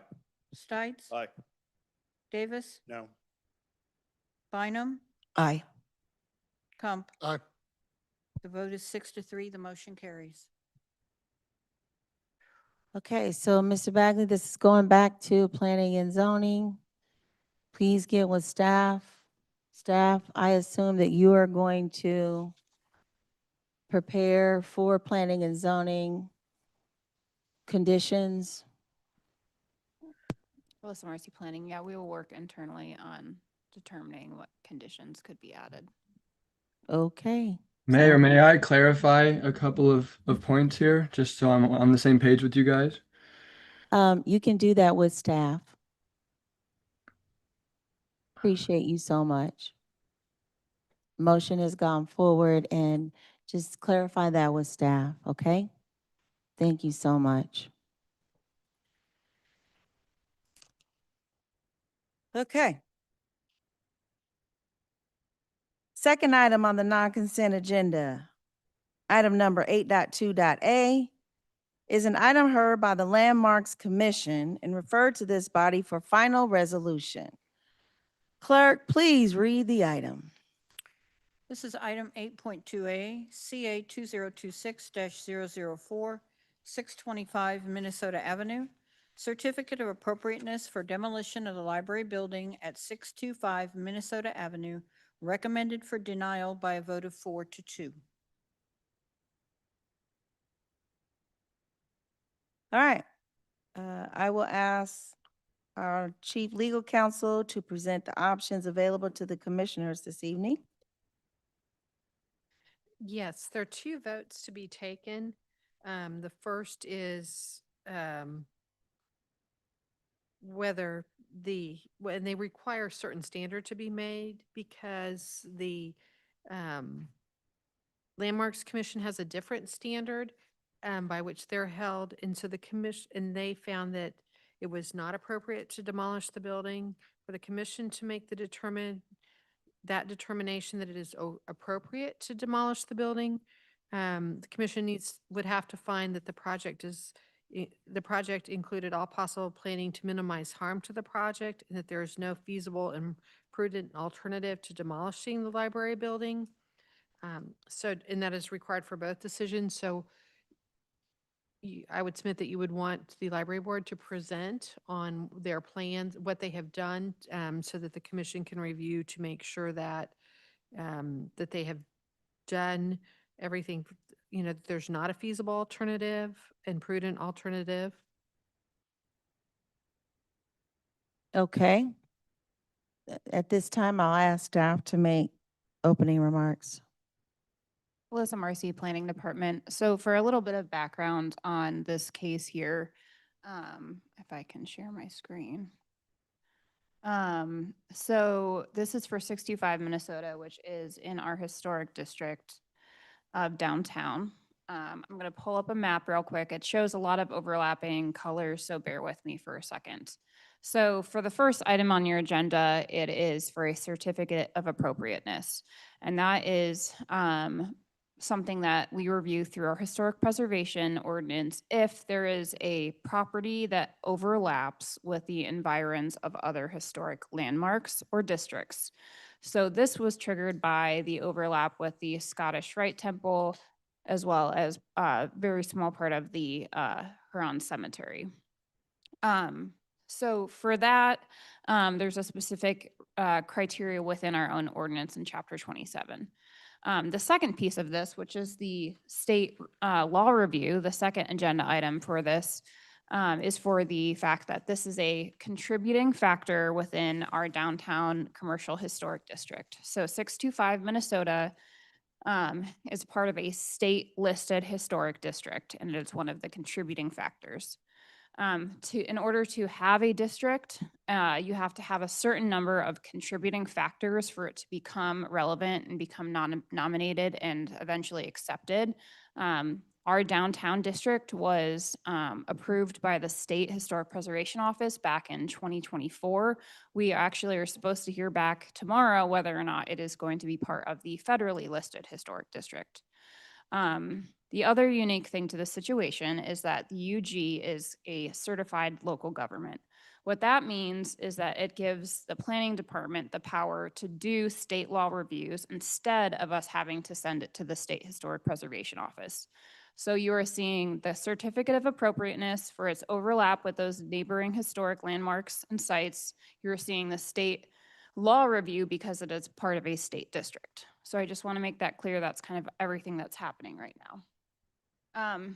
So the applicant will give a proposal on the scope of this project, but in general, the proposal is to demolish the structure in its entirety, which if you look at our local chapter law as well as the state laws that we have to follow, it's very clear that the guidance is that we cannot destroy or demolish historic figures. There are a couple exceptions to that legal referred to, which is, if the changes are not visible from the street. That is not the case with this structure.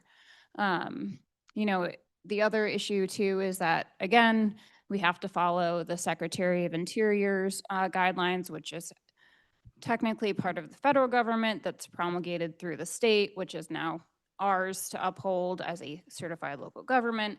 So there's also 10 different factors to be considered that overlap with both of these two different cases, and this case does not meet that. I do want to say that, and you'll hear the applicant's presentation, I did reach out to the State Historic Preservation Office because I wanted to ask if this were to be demolished, would that impact our downtown historic district? Because one of the benefits of the district is that it provides access to tax credits for redevelopment, and Kansas is one of, if not the highest in the country for the tax credits. So if the demolition does get approved for the structure, it will not get rid of our historic district. There are still enough other contributing factors in the district where it can still survive. If we continue down the path of recommending structures in this district to be demolished, at some point it will become null and void. We will no longer have a historic district. We will no longer have access to historic tax credits. So that's kind of the background on this case. Again, our factors are very clear that historic structures cannot be demolished or destroyed. So our recommendation for both is denial. So question, you keep saying historic district. This is a building. Are buildings acknowledged as districts? So what makes up, Alyssa Marcy Planning, so what makes up districts, if you think about Wyandotte is a district made up of homes. Downtown Commercial Historic District is a district made up of commercial buildings.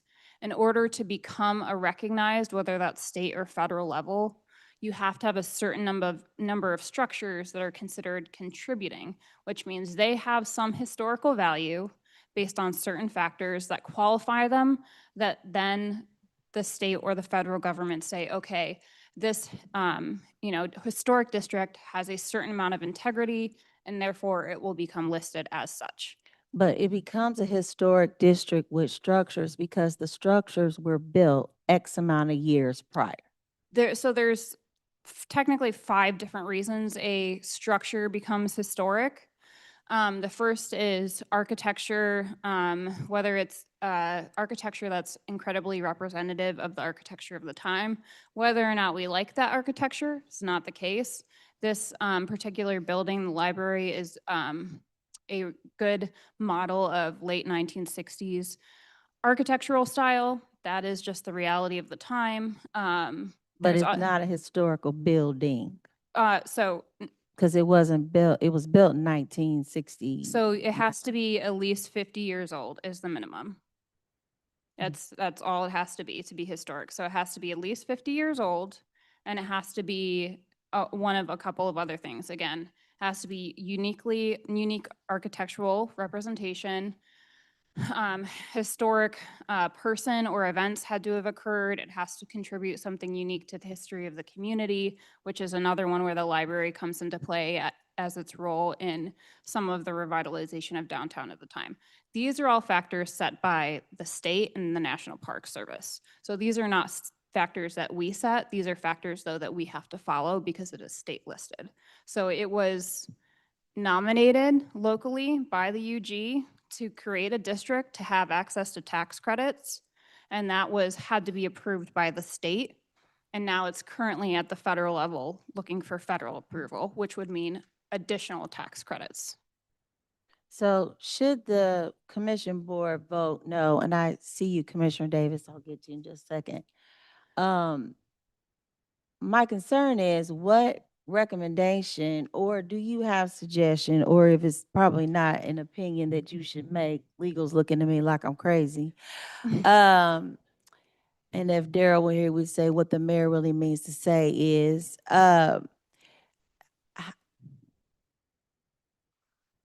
without demolishing this building, there are limited options, if any other alternatives for the library to build a new building. And so how are they to do this when they have little options to use? Understood. Alyssa Marcy, Planning. So staff has to follow the code. Landmarks, their job is to uphold the historic preservation ordinance of our code, and as a certified local government, uphold the state, right? The Board of Commissioners, and I will defer to legal on this, has a broader scope for what you oversee. So I'm making determinations based on what I have to uphold. And you're upholding it because of the architectural design is considered historic? Because it says in our ordinance that historic structures cannot be destroyed or demolished, and that the factors that would allow for any kind of change are not, they do not qualify it. Okay, Commissioner Davis. I know there's a presentation that's going to take place here. I hope so, regarding the library. Two questions. One, can we just, the voting thresholds for denial, remanding, and for approving would be what? Simple majority of 6. Okay, so it's 6 across the board, so we're not in that. Okay, and then regarding the standards, and I think Alyssa, you had kind of alluded to this, between planning and the Landmarks Commission. Could you just explain, kind of in layman's terms, what's the difference between the two, considering that's what we were just doing for the past 2 hours? Sure, Alyssa, Planning Department. So staff reviews specifically what the zoning code says, and we have to uphold what the code says. And in the historic preservation portion of the code, it does not give us leeway to recommend this case for approval just based on what the case is presenting to do. And second, the Landmarks Commission also oversees the historic preservation ordinance of the same code, as well as, because we are a certified local government, we also have to adhere to the state historic preservation law, which is also related to the National Parks Secretary of Interior standards. So there's like a level of telescoping of responsibilities that come down to us through the status, but the Landmarks Commission ultimately is making decisions based on upholding what is said in our historic preservation ordinance. Gotcha. I'll have more questions, but I'll yield for now. Thank you. Attorney? Thank you, Mayor. I'm going to request that Aaron Morris, legal counsel, elaborate on because there are, as was stated, there are 2 different standards of review for this. The commission's is slightly different than the Landmarks Commission and slightly different than staff's. So Aaron, if you could elaborate on that for us. Okay, before you speak, Commissioner Lopez, are you okay with waiting until after that presentation, or are you okay to wait till after he presents, or do you want to, you can wait? Okay, thank you, Commissioner Lopez. Good evening, Aaron Morris, Legal Department. Yeah, and just to clarify, it is a separate standard that the Landmarks Commission has than the Board of Commissioners has. Under our local ordinance, it does say that the Landmarks Commission has to deny the project if one of those 2 conditions are not met. But in our code, it does say such project shall not proceed until the Unified Government Board of Commissioners has made a determination that based on prudent considerations of all relevant factors, there is no feasible and prudent alternative to the proposal, and that the program includes all possible planning to minimize harm. So that is a separate standard that the Landmarks Commission does not have authority to abide by. And that is the same language that was taken from the state review as well. So under both our local review and the state review, the Board of Commissioners does have authority beyond that of the Landmarks Commission. Thank you. Commissioner Lopez? Planning and zoning, what was the verbiage on the federal? You were saying it earlier, and I. Alyssa Marcy, Planning. Just to clarify, so one of the things that is currently happening, which might have been what you were referring to, is that this district, which is state listed, is currently also being reviewed to be federally listed, which is 2 different access to tax credits, right? Right. We have not heard back about the federal access, but we have at least the state status now. Okay, so what my point is, I do want to hear this presentation. Okay, but I don't want to waste anybody's time. I think we should hold off on this presentation until we find out if the feds are going to list it, and that way per federal funding would help than our tax money. Alyssa Marcy Planning, it would not help this case in that if they're still going to want to demolish the library and replace it, the federal government is not going to give tax credits for that either because it would still have to adhere to the same standards. Right, well, It would help the rest of the right, district, and I yeah. would like to find out what they're going to ante up, than just to, jump on this bandwagon and, oh, by the way, it's what we decided to do. Oh, by the way, if you want this other route, they'd have hooked you up with some money here. Thank you. Thank you, Commissioner Lopez. Commissioner Ramirez. Thank you, Madam Mayor. I guess the part that I'm having a lot of trouble getting into or deciding in my head at the moment is the two standards that we're having to take into account, but kind of conflict. And the Landmarks Commission, if not both conditions are met, they have to deny it. Whereas we could listen to that denial, or if we think using our standard, we can overturn that. And so I think just that confliction of the two standards is what's causing me a lot of concern. That's my thing. Because in my mind, the Landmarks Commission, they are following what state law practice standards are doing. Alyssa? Yeah, Alyssa, if I could make a comment. Yes. We have another case, right, that we could look to for precedent, which is what happened with KCKCC's downtown campus. I will say that recommendation was for demolition of that church, which was only locally listed. So of course, we didn't have the same state standards. However, for those of you on the commission that might have been present for that, there were several very extensive conditions of approval in terms of keeping some of those elements of the church and preserving them and putting them on display as part of the new building. So I'm not saying that that's not enough for the ordinance, right? But that is something that you could still choose to do here. And I think that's something, if you want to hear the applicant's presentation, they also can talk about. And I thank you for that. And I remember that. And if I remember correctly, I may have voted no on that because of the historical significance of the church, for that matter, for that reason at that point in time for that project. Whereas this one is, as the mayor alluded to, it's a little bit different. This is not historic building of itself. It's just a contributing factor to a historical district, which is a little bit different. And so it's just, I have a lot of pause with the standards. Thank you. Thank you, Commissioner Ramirez. Commissioner Kump. Thank you, Mayor. Kump, two at large. One question for you, Mr. Morris. Going to kind of get into the weeds on the ordinance here. I am a lawyer, so I apologize in advance. This feasible and prudent alternative use, is that specific to the building itself or to the proposed project? So in other words, do we have to find a feasible and prudent alternative to how the building can be used or how this project can proceed? Good question. Aaron Morris, Legal Department.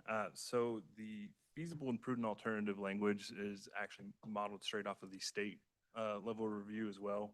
And they actually, in the Kansas Administrative Regulations, they actually define feasible and prudent alternative. I'm not sure that their definition actually helps clear this up any, but it says feasible and prudent alternative means an alternative solution that can be reasonably accomplished and that is sensible or realistic. So that, to me, my reading would be more of the project itself. Thank you. I appreciate that. Clear as mud. Okay. No further questions for now. Thank you. All right, at this time. Glad a lawyer got a lawyer answer. Glad y'all can laugh at that.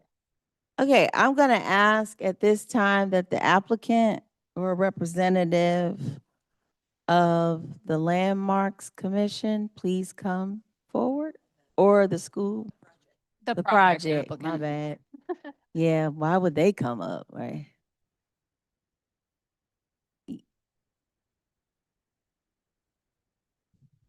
You do have 15 minutes to present.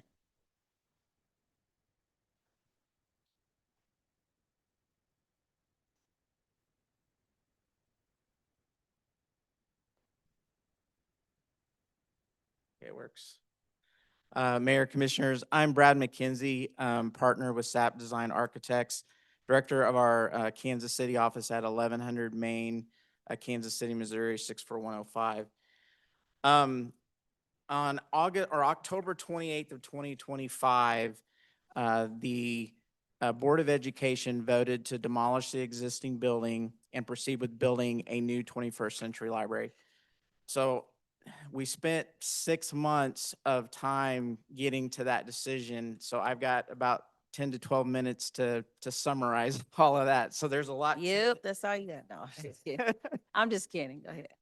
So I'm going to give a little bit of background. I'm going to talk about the assessment that we did and the benchmarks that we established, what the limitations of the existing building are. I'm going to give an overview of some of the options that we did explore, and then talk about our conclusions. So I think most of you know in 1902, Carnegie Library was built on this property. So this property has been providing library services to the community for almost 125 years. In 1966, the Carnegie Library was replaced with the current building. That building was designed, and this is a very important part of the conundrum we're in. The building was designed to have a library on the lower floor, and the upper floors were all school administration. And a lot of people may know that. In the 2010s, the school administration moved out of the building and diverted all the space over to the library. So the library expanded to the upper floors, and they have been making do with a building that just was not meant to be a library for the past 12 to 15 years. And so the library hired us in early 2025 to do an assessment of the building and to come up with options for how can we get a 21st century library here, because that's what the community needs and deserves. So in our assessment, we came up with 5 basic benchmarks, and we created a bar chart that's here, and you'll see those briefly a little bit later. And as we were exploring options, we use this as a comparison. So we looked at the site, how the building's on the site, how the site's utilized, how you get to the property, those types of things. We looked at the security of the site, security of the building. And then we looked at the physical condition of the building. Some of you may have heard part of that. The bones of the building are great, but it does have a lot of ADA and code issues. It needs fire suppression. It's not energy efficient. The big thing is the functionality of it. The building just does not work as a library. It's working, but it's working very poorly. It could work a whole lot better. And then the 5th category, obviously, is the historic fabric of the building. So we used that as we were proceeding with our analysis. So one of the first things we looked at is the exterior of the building. It is a mid-century. It's kind of a brutalist building. I don't know that it technically classifies as that. So there's very limited openings. There's some glass on the north side of the building. One of the key features of a 21st century library is natural light. It's healthier. It allows for less artificial light. It's more inviting to patrons. It's a much friendlier and better library. But this is what we're going to get with this building. Because we can't get natural light, we're going to be stuck with artificial light. And there's a really good quote on there that Stevie, friend of the library, said at one of our last meetings: the very features that define the building as mid-century are also what prevent it from being a welcoming 21st century library. And I would add to that, not just a welcoming 21st century library, but a functional 21st century library. Then we looked at the interior. The lower right plan is the main floor plan where the library is, the second floor upper left. The red areas are those areas that are most historically significant and we basically can't really do anything with. So, okay, how do we take advantage of that and make a 21st century library? So the little bullet points on the right are things that make a 21st century library. If you walk into the library and turn to your right and then turn around and look at where you came from, that's what this picture is showing. The service desk is on the right, the entrance is on the left. You can see you can't even really see the service desk. It's not open. It doesn't offer visibility. It's operationally extremely inefficient. And all of that stuff you see in the photograph is stuff that has to be maintained historically. This is on the other side of the library, looking back at that same core element that again is of historical significance and can't be removed. It divides the library essentially up into little quadrants. It's not comfortable and it's hard to keep it safe because it's hard to monitor. It's definitely not open. One of the key things about 21st century libraries is they have a lot of open space and they can be flexible. You can use them for different things. A library is here to serve the community, and as community needs change, the library needs to be able to adapt with it. This building is not at all adaptable, and it's extremely operationally inefficient, and this is just one of the features. And just so you know, I'm not going to have time to go over all of the operational inefficiencies of this. I'm just highlighting a few. This is the lobby. So whenever I mentioned early that the building was designed as a library on the lower floor and different functions on the first floor, this is where you come into the building. It's a nice looking space, but you're not in the library. You're in the entryway, and you either go into the library or you go upstairs to something else. It's very difficult to maintain or to monitor. Again, operationally inefficient. The elevator is technically not ADA compliant anymore. So there's just a lot of awkwardness to this. And again, this is historically significant, has to stay. This is the second floor, same space. This is even harder to pay attention to from a staffing and security perspective because there is no glass that looks into this. It's a nice little lobby, but it is not a library. The restrooms are at the end of that hallway. They're not accessible without violating some of the historical significance. They can't be made accessible. Again, operationally inefficient. These are just the highlights of a few examples of what makes this building not suitable to be a library. So we went through all of this study. We spent a couple months, and we didn't just say, okay, well, forget it. We're not going to make a library out of this building. We decided to explore options, and we looked at dozens of ideas.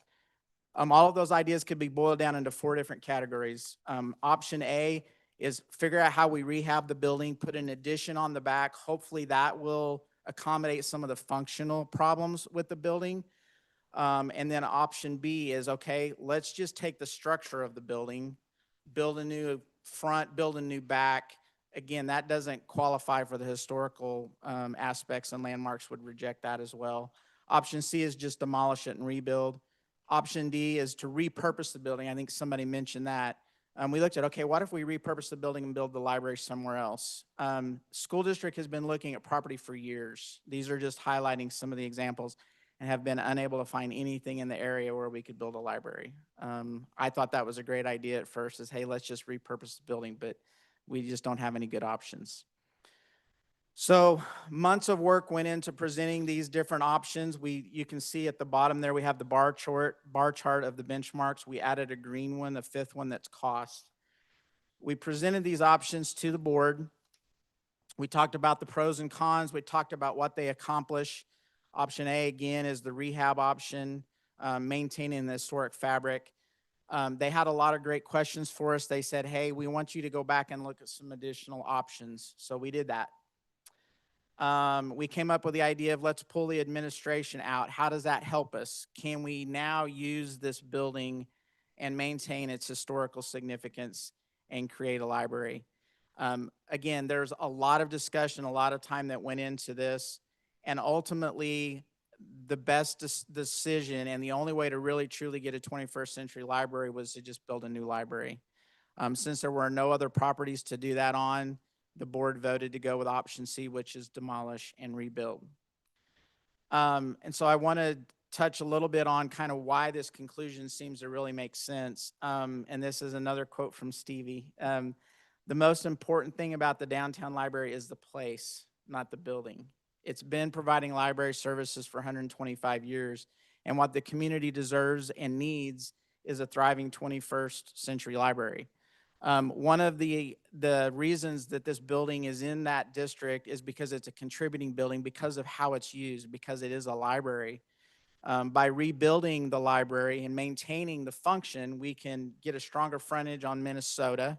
The 21st Century Library is going to bring more people to the area, and we believe that would be a catalyst for revitalization of the downtown area because there's going to be more people down there, and it's going to really help that. And then there was mention of a past project where they honored the past building. We've done that. I don't know how much time I have left, but we've had conversations with Chief Friend from the Wyandotte Nation. We were supposed to meet with him this week. Unfortunately, circumstances, he had to cancel that. We're We going to have meet with 5 him. minutes remaining. Sorry? 5 minutes. Oh, I'm doing great then. Okay. I tried to keep this to 10. So one of the things that we thought was really important, and the cool thing about doing this is not only are we going to honor the building that's there, but we're going to honor the property and the history of it. We'll be able to take advantage of, again, meeting with Chief Friend and honoring the Wyandotte Nation. We'll be able to integrate elements of the Carnegie Library into the library. And then we'll be able to salvage and reuse elements from the current building that can be integrated into the building, as well as taking some of the design elements. We already have a head start on that process. We met and spent a couple of hours, and this was after we had been through the building many times and started trying to identify things that were significant. But we took the time to go through and document, and this is just a handful of probably the 30 photos that we took of elements that we can either salvage and put into the new building, or we can use elements and take the design elements and design them into the new building. I think all of these photos were things we thought, hey, we can salvage. There's a really cool clock, some doors. That lower right picture is a relief that we could take down and relocate. The top right plaque is actually from the Carnegie Library that's put in this library. Then this is, again, just some history that we've been looking at. This was actually the Huron Cemetery and Park before the Carnegie Library. And when the Carnegie Library went in, it was integrated into the park. Right now, the park is the back door to the library. So by actually rebuilding the library, our hope is to make the library and the park more integrated, so the park becomes more of an active space. And then this is an example of a project we did. This is a Reed Academy in Springfield, Missouri. This was an old building that was just completely out of date for a school. We salvaged a bunch of the elements that you can see right there on the front of the building because the community loved the building. This is a display case, and that the case of that is the entrance doors to the school. And then that placard that you saw, whoops, wrong button. Let me go back. The top plinth of that building is put in that display case. And then we took chairs from it. We made other displays out of it. Loading, it's thinking, there we go. And then we took some of the exterior masonry pieces and we integrated them to the interior of the building, just to pay honor to that existing building. And so that's one of the things that we would propose and would want to do for this building. So hopefully I got a little bit of time left, and any questions? Thank you for your presentation. Commissioner Burns. Thank you, Mayor. Sir, if we approve this to demolish it, lucky for me, this is in my district. What is the amount of time it would take from the time of demolition begins till the structure's up and going? That's a very good question. So part of this project is to take the administrative offices out of this building and relocate them to the former Parker Elementary School. This may be getting too in the weeds for you guys, but I think it's kind of important to answer your question. That the current library is the hub for the entire library district. Everything goes through there. And so one of our challenges is how do we not disrupt that? Because the rest of the library district needs to keep going. So by pulling the administration out, putting it into the Parker building, there's just going to be a downtime of maybe a few days to relocate. So our current schedule, and we're already working on the schematic design for the Parker Library, is to complete the Parker building renovations, move admin, and then start demolition. So our plan right now is if this demolition is approved, we will then start design. We haven't wanted to start design on this project until we knew this because we didn't want to waste anybody's time or money. So we will start design, and then hopefully construction will begin in about a year. And by that time, the Parker building will be done. Administration moves out, the building is demoed. And I think we're working with a construction manager, Newkirk Novak, and I think there's 16 months in there for demolition and new construction.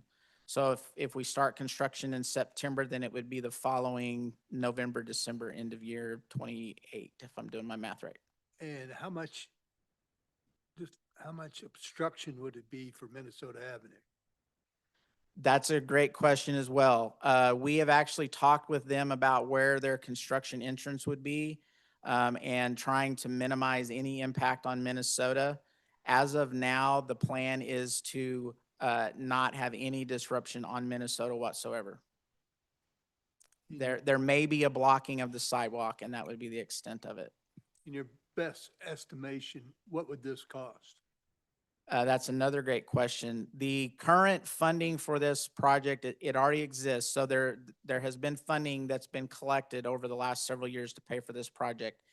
And it is, I believe, $46 million total. That includes construction and all the soft cost furniture and everything. The library, I believe, is $32 million for the new library. Then $5.5 million for the Parker renovations. The rest of it's for furniture, fees, moving expenses, those types of things. And the funding does already exist. Okay. And does the funding exist for the future? As far as having the issue of bond or anything to pay Nope, for it? there's no bond required. The funds are in an account and exist right now. There's no bond required. Okay. Well, I'm through asking my great questions. I don't want to mess up, so I'll give it to someone else. Thank you, Commissioner Burns. Commissioner Ramirez. Thank you, Madam Mayor.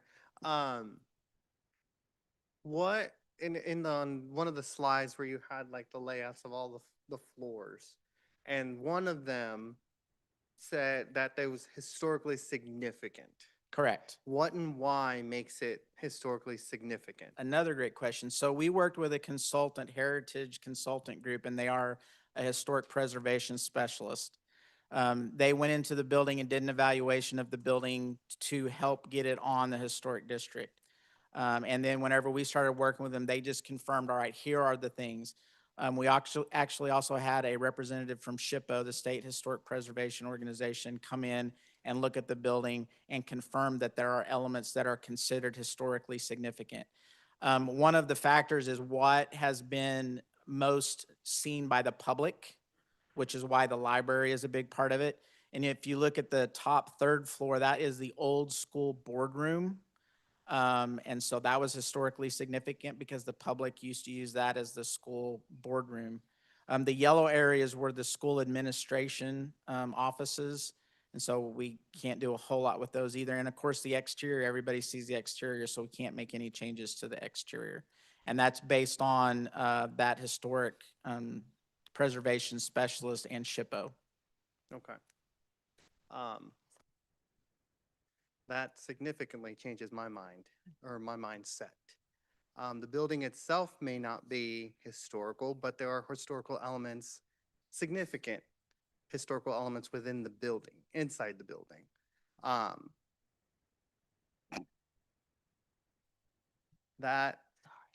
And to clarify, the reason that they're considered significant is because they're the things that the public is aware of.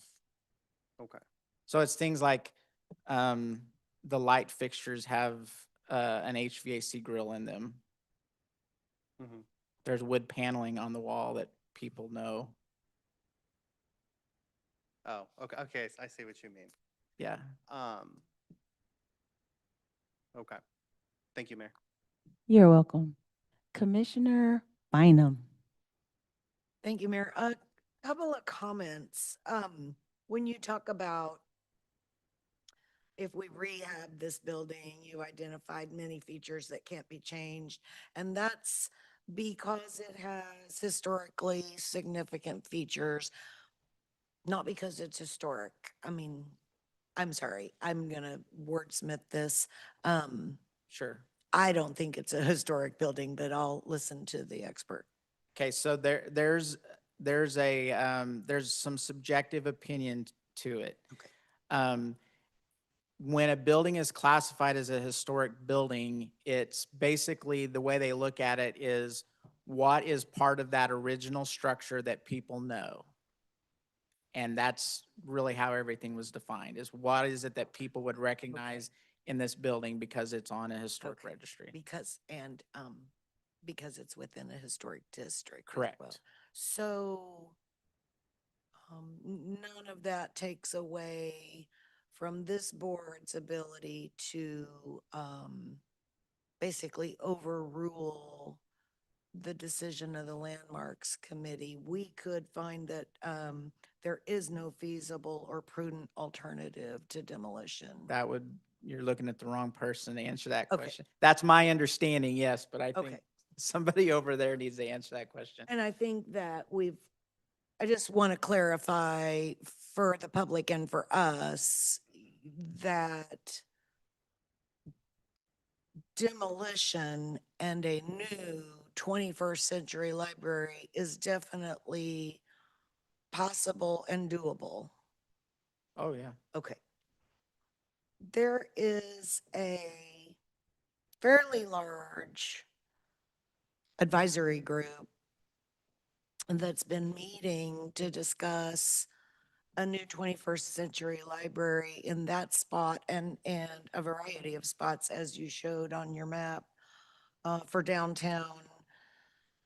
I served on that advisory committee, as did Mayor Watson. We began meeting before COVID. So for more than 6 years, we've been meeting about a new 21st century library in downtown Kansas City, Kansas.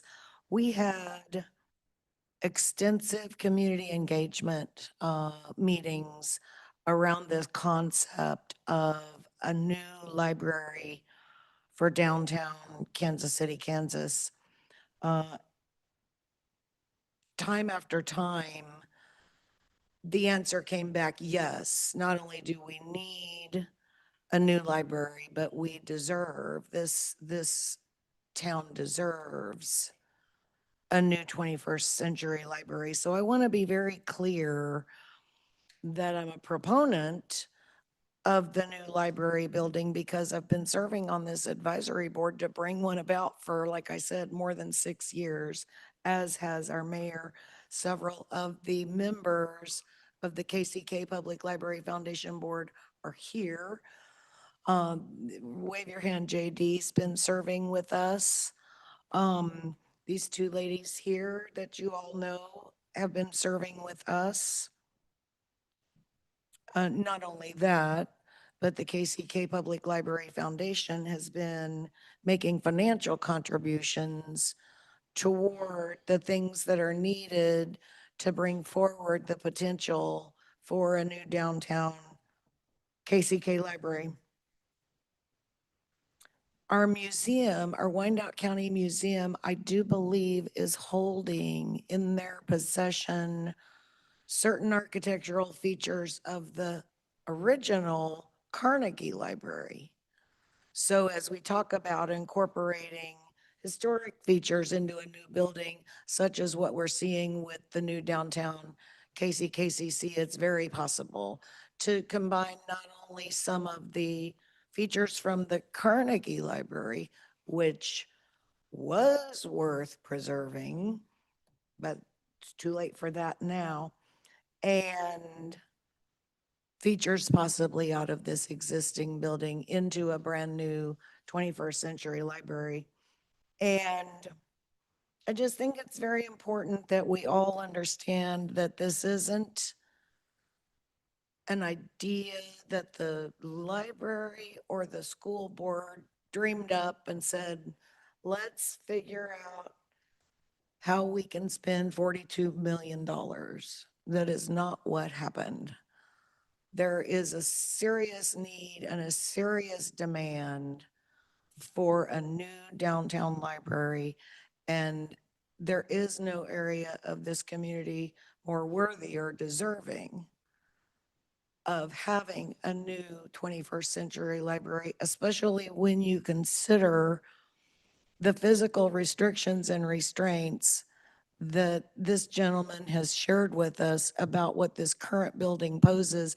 And you can bring any library employee into this room and to that podium, and they will tell you about the woes that they experience on a regular basis, a daily basis, of the inadequacy of this building. And as the gentleman already mentioned, the money is available. So this is not a bond issuance. The money to operate this library is the same tax levy that's levied now to operate the library now. We pay taxes right now to operate libraries. We will continue to do that with a brand new, beautiful library. So obviously I have very strong opinions about this. It's something that I've given a lot of time and effort to. So have a lot of other volunteer members of the community. A lot of time, energy, and effort has gone into this. The school board has agreed that it is needed, that this is what they want. As you all know, it's the Kansas City, Kansas Board of Education that will operate this library. It's in front of us tonight because of this demolition request. That's the part that we play in this hopefully wonderful new story continuing to be told for downtown KCK. I'm ready to make a motion, Mayor, but I don't want to get in front of other speakers. Yes, we have other questions. Commissioner Stites. Stites District 7, just a couple questions. Will parking be addressed? Because I know that now it's quite challenging to get in there. Other businesses that come in there, and then people that are frequenting those businesses take away the spots, and then people, I think it's probably discouraging folks from going to the libraries to an extent, because they can't get to it. So how will parking be addressed? So parking has been a major discussion throughout this process. And again, because we haven't started really designing, I can't tell you exactly how, but we have ideas. We have ideas about utilizing the current basement for parking underneath the library. We have ideas about maybe expanding some on-street parking. We've talked with the library because they're going to have a temporary location. So they're talking about getting a parking agreement in an adjacent property during a temporary time that then they would just extend for staff. So that would free up some of the parking actually on the library. What we are not going to do is we're not going to take any land from Huron Park and put parking on it. Okay. Yeah, that wasn't, I Right. definitely wasn't suggesting Yeah, that they right. do that. But some, right? I but some just- have. Just trying to, oh, is that right? Okay, well, I'm not. But I was just trying to think of, and clearly you've had discussions about that, how to make it more accessible, right? Yes. And I think that a 21st century library, computer labs and folks that need to be able to get in there to have access to computers and maybe some, all of the things that come along with the 21st century. Now, here, one thing that I was just sitting here thinking in my head, does KCKCC have a library? That I Does don't know. anybody The know? new campus I don't know. downtown, is it going to have a library? So we have a library down here already, correct or no? There, The Kansas Community College campus Yeah. that's almost done now, that opens in August. I Does it was- have a library? I would assume they would, but it's probably not a public library, it's Not- an not academic library. Access to the public's not. I don't know that for sure, but my experience with community colleges, that would be my assumption, Yeah, yes. one of the things that I just thinking now, and I know that ship has sailed, it would have been, I think it would have been kind of interesting to have the conversation about some sort of a joint library, right? That may have been to utilize, and then maybe the parking, that was just a thought, something to say. Now, when you talked about earlier about there's no other suitable locations, in my mind, and I just sit and I go, golly, man, we got 4,600 land bank properties, right? There's all sorts of land around. I'm trying to figure out why we have to tear down a building and go through this motion when there's all sorts of vacant space around. And you have demonstrated that, or insinuated that they have done their due diligence and looked around. What are some of the obstacles, or what makes some of the other locations not suitable for a library? So it just depends on the property. Some of the properties are not suitable because of the topography, because of the size. Some of them because of existing structures on there that could be prohibitive and cost impact. Some of them are just not in a good location. They get a little bit too far away from the Minnesota corridor, and the community really likes the library where it is. Some of the properties, I honestly don't know why they aren't suitable. I just know that the school has looked at them and they have advised me that they've looked at it and they can't get the property, or the terms are not good. Because I think in this exercise, we're supposed to determine, have all options been exhausted, right? Yes. Well, how do I know that they've been exhausted Sure. when no offense, you can't tell me if they've been exhausted because you don't know why. Now, they've told you that has happened, that we've looked. Yes. So I'm not that I'm saying that they're, lying to you or anything like that. Correct. But just how do I say, yes, they have exhausted all other options? And Miguel is here. He's with the KCKPS. He may be able to speak in more well, detail to step some of on that. up, Miguel. You're the next contestant on the. Please come forward and state your name. Miguel Barton, COO for Kansas City, Kansas Public Schools. Oh, you are? So, Oh, yes. So, great question. So, one of the things that we looked at, and we did look at a variety of different properties and locations here within the Kansas City, Kansas area. And one of the things that we heard from patrons and from feedback that we got, not just from individuals that live here in the community, which I live in this community myself, but businesses around here as well, is that they wanted to make sure that the library was still in a location that was in a walking distance, because a lot of the individuals that utilize the library are just surrounding right there in that vicinity. So we did look at a variety of different locations. I don't know if it's safe for me to say somewhere where those locations were that we considered, but we did look and drove around, myself, Randy Lopez, Doug Clemens. We looked at a variety of different things for considerations. And when we presented those different locations, even to our school board was said, hey, we're not interested in any of those locations because we want that location to remain where it is, where the services and the community that it serves. Well, and I just want to make sure that it was gone into with an open mind, because it kind of sounds like with what you just kind of said that, yeah, and we're not going to be good with any other location because we want it here and only here, right? So that's why I just wanted to make sure that. Yes, and so, and as you stated already, when it comes to land bank areas and things, it was a variety of different properties available and options. So one, I'm gonna give as an example where we actually talked about that we thought, and actually me and Mr. Lopez talked about, was where Gates used to be. Yeah. Like we thought, oh, that would be an amazing location. But when we presented, looked at that, and then started getting that information out to our community, it's like, well, that's a distance away from where it currently is right now. And for the individuals that is serviced right now, will they be able to actually get to that location?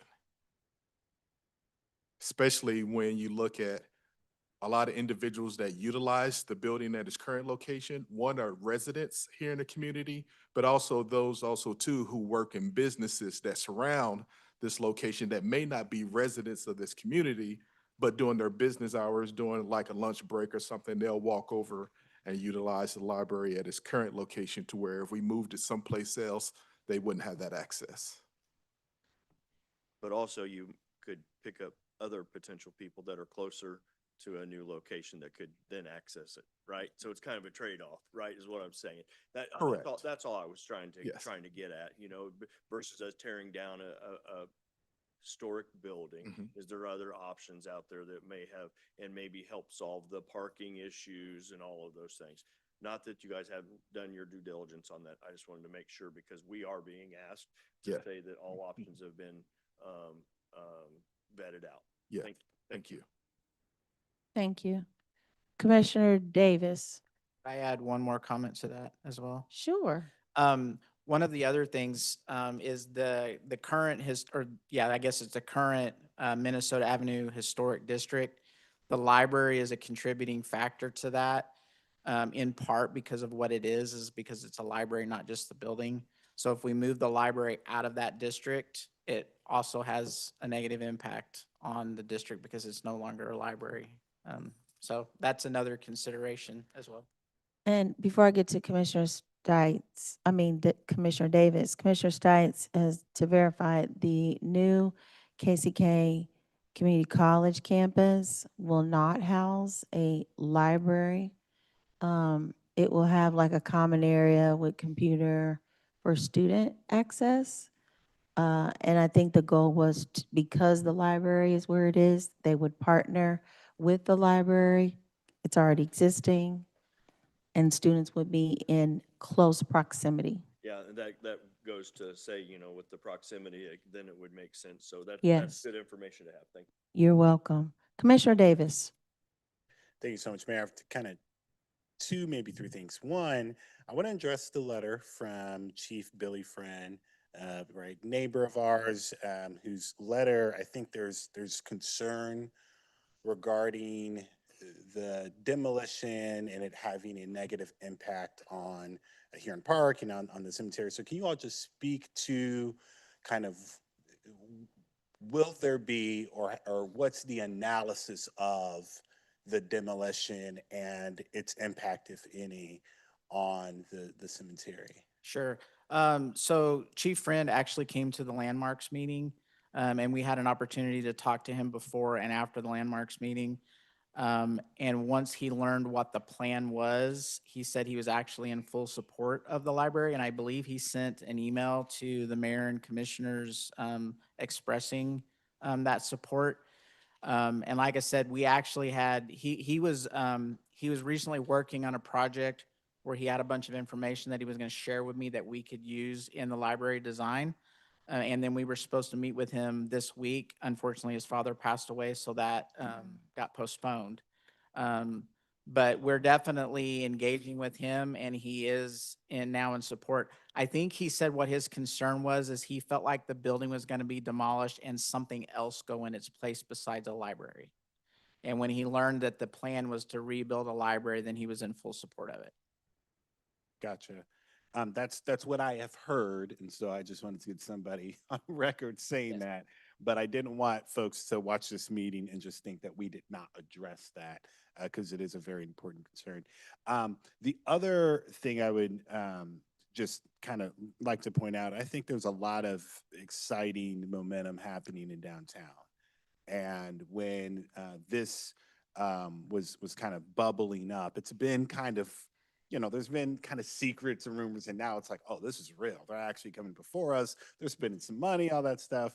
I think for us to consider, what Build Wyco is doing, what, us getting a grocery store and now the library, I mean, and then of course the college, there's just a lot of momentum that I see downtown having, not just to preserve our history as a community, but to think through who we want to be in the future and how we want to attract families and folks to live here, work here, start businesses here. And so this is really, really cool. When I met with the executive director, Laura Pellegrino, I believe I'm saying her last name correctly, we had a very exciting conversation about what this space could be. And for us to have these conversations about dreaming again, about this area is really, really exciting. I do think that this location is ideal in part because of the transit access and the amount of investment that we have made. And so I'm glad that y'all are staying here. We're still here, and we want to see you all thrive. Y'all want to see us thrive. And so I'm really, really excited for this, and I'm glad that the concerns of Chief Friend was addressed. Thank you, Mayor. You're welcome. Commissioner Kump. Thank you, Mayor. Kump, two at large. I'll start with the finances. I know we touched on them. You said there'd be no bond issuance. How has that money been collected over the years? And do you have an idea of about like how much is available? I know about how much is available. It's about $48 million. Okay. It has been accumulated over time from taxes, and it's my understanding that that was an approved thing for from the community several years ago, but I don't, do any of you know the details? I can speak to a little bit of it. Mr. Rios, if you'd like to come to the podium. I was Your the name? former executive director of the public libraries for the Kansas City, Kansas Who are public you? school system. John Rios, Thank 1009 you. North 92nd Street, Kansas City, Kansas. Yeah. And I set in motion a 1/4 cent tax that Carol Levers took over after I followed through on. And that built a fund of taxpayer dollars that's sitting there for the purpose of building a new main branch library. That's why it was approved during the budget process. So the community has been contributing tax dollars to build this. To not build a new main branch library would not allow the school district to keep its word on why they raised the tax. So I think that should bring some concern to this commission as a taxing entity as well. And so that is how the money has accumulated over these years. Sure. Okay. And that sounds to me, that's a special tax. So that money can only be used for It can only for a be used- library. That's correct. Okay. That's correct. And just so you know, there's not been a bond used for expansion of the libraries. The South Branch Library and the Turner Branch happened under my tenure with tax dollars that were already being allocated to the library system, as Commissioner Bynum pointed out. Okay. Thank you. So does that amount of money, I know I see here on the presentation about for a demolish and rebuild between 45.5 and 48 million. Does that include like a contingency percentage Yeah. for Yes, costs? it includes contingency, FF&E. I think we have 20% in for soft costs. 20% for soft costs? Yes. Okay. Yeah. And then I guess, is there a member of the USD 500 school board here? There's not a member? Because I mean, to kind of echo Commissioner Steitz's earlier point, we're being asked, is there any feasible and prudent alternative, which is a very high standard. And I just wanted to, I was hoping to get a little more insight onto why some of these other locations, excuse me, were not feasible and prudent alternatives. But I am comforted by the fact that this money is in a bank. We got a lot, I'm sure other commissioners did. I got a lot of communications from people saying, we don't want bond and debt issuance to build a new library. So I think that alleviates a lot of the public's concern. And this is a question, I suppose, more for legal, is what happens then if this fails tonight? Then they are not allowed to demolish the building. Right, so then, and if that's the case, it fails, y'all would, I guess, have to go back to the drawing board in a sense, because we wouldn't have Landmarks, they recommended denial. We wouldn't overturn their denial, and then you'd be That's back to the correct. drawing board, District, essentially. and I'm sure there's a district court appeal process, but that standard would be even higher than what's in Sure, front of sure. us, so. Sure. And if I could respond, going back to the drawing board, one of the reasons the decision to demolish the building was made was because we actually explored, there's ways to make the building a little bit nicer, but it's still not going to be a library. The building's just not that way. And so it was like, well, how much money do we want to spend on a building that's still not going to really function as a library? So you're right. I mean, we have to go back to the drawing board and talk to the board and figure out what they want to do. Okay. Yeah, without a member of the school board, I really have no further questions. Thank you very much. I appreciate it. Commissioner Ramirez. Thank you, Thank you, Madam Mayor. Piggyback off of Commissioner Davis and also Commissioner Bynum. There is momentum here in our downtown area. This is an area that we all have always wanted improvement and to grow. We see just across the river, amazing city over there. We want the same thing here. We're getting a new grocery store. We had hopes of a new convention and hotel, but unfortunately, that didn't go through. But with this, we have an opportunity to do something else, to entice more investment into our downtown area. And so that is why I support this. And also, the school board gave their approval. They are the sole authority and owners and operators of the library. I myself cannot see myself voting against the board that oversees the library, personally. That's only speaking in my own self as a commissioner. So if Okay. Commissioner Bynum, I know you had a motion ready to go, but We wait have till others are another done. question from a commissioner. Commissioner Lopez.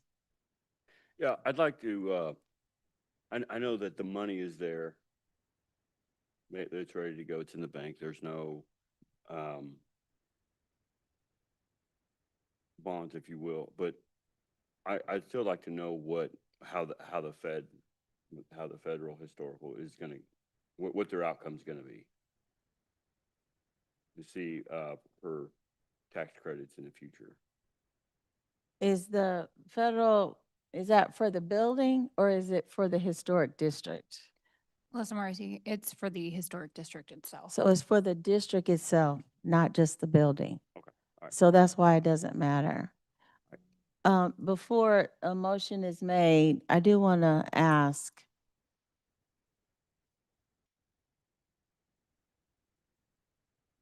are you 3 minute? What are you saying to me? I don't know. Are you with the Landmark Commission? Okay. Okay, well, we don't give public comment. We only address those who we ask to bring up that are part of the project itself. So can you tell us later? Okay. Before you give your motion, are you going to question? Okay, can I finish? Okay, thank you so much, Commissioner Stites. You showed a picture, Alyssa, of the historic district. Approximately how many properties have been demolished within the district? And or maybe let me ask it differently. How many building structures within the district are left? List Marcy, Planning Department. So what you're seeing right now in that light brown is the entirety of the downtown district.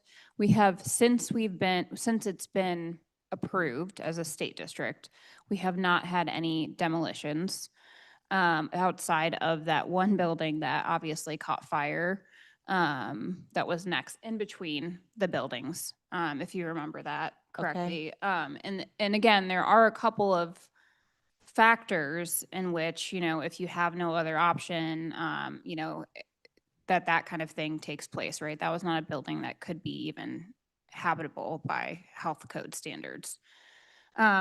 So this building, again, State Historic Preservation Office, if you approve demolition, it will not affect the standing of the historic district. It will still be part of the historic district. It will still have to go to Landmarks Commission when they do propose a project, so that, you know, it's not so modern that, I don't know, it's outrageous for the district. Do we have any indication that the Landmarks Commission is going to make it challenging No. for the new renovation and new build of a library? No, so there are specific design standards that are part of a historic district. So as long as those are adhered to, there is no issue, right? It's just checking the boxes and making sure. I think the one thing to consider is, while the State Historic Preservation Office said that the district won't be affected by this demolition, if you continued to demolish, Right, I understood that. that's Just the wanna- problem. And we do have a project currently, Build Wyco, that has historic tax credits because of the state listing. Right, which is the building next door. Correct. My question was just more as, have we had any other demolitions within the district? And how many structures are considered historic in that district? Everything that's within that brown shape there is part of the district. So the district itself is historic. Everything will be reviewed. It's just not all of those are contributing factors. I would have to look up how many of them are contributing, and I have to clarify with the state how many, like what number we'd have to fall to before it doesn't become a Okay. district anymore. Okay. And then are we, is a part of the new build, is there any, plan to, I don't know, honor and enhance the cemetery and Huron Park because they are within that area, just to give, because I feel like the historic part of this is the Indian Cemetery and Huron Park. And so is that built in the plan as a part of the design? So we've actually had conversations with the UG Parks Department about how we can connect with Huron Park better. Mhm. And we've also talked about the existing ramps and stuff that go up to the cemetery right now and enhancing that. We're trying to work through who's responsible for paying for it, but we are definitely looking at all of that. We actually have some ideas that are not ready to go public yet of maybe how we can even connect Huron Park to the cemetery better. So we have some ideas, but again, we didn't want to spend too much time taking it too far until we knew that we were going to be able to do this. So we're Okay. ready to start that tomorrow if you guys approve this, or if you Okay. override this, I guess. Okay, Commissioner Stites, thank you for answering my questions. Stites District 7. And I think JD, if you don't, or is he still, he's gone? Oh, he's here. You moved on me. So that tax that when was that tax started for the collection for the to be collected for the main Yes, library? my old mind. Let's see, I've been retired, well, 10 years and then 2015, huh? Yeah. 2015. Yeah, so that was, yeah. And you said there's roughly 55 million? Is that what's in there? Oh, no. It's, yeah, closer 40 to, yeah. 48 million. Mhm. And the project cost is 32-ish, Well, for the library, the building. the project cost. Yeah. But then, of What's course, the project? it'll use up all the money. It'll use it up, right? Okay. When was this tax? When's the sunset on the tax? There isn't one. It just goes on forever? So now that we've collected the money that you said that people were to build a new library, we've collected enough money to build the new library, $2 million more, actually, but people are going to continue to pay a tax for a new library? Well, now, yeah. Can you come to the microphone, please, and acknowledge who you are? You're asking Thank us- you. You're actually asking a school board question, but I'm Stevie Reynolds. I'm 2000 West 41st Avenue, Kansas City, Kansas. And I'm a member and officer of the Kansas City, Kansas Foundation for the library. I've been working on this project since 2011.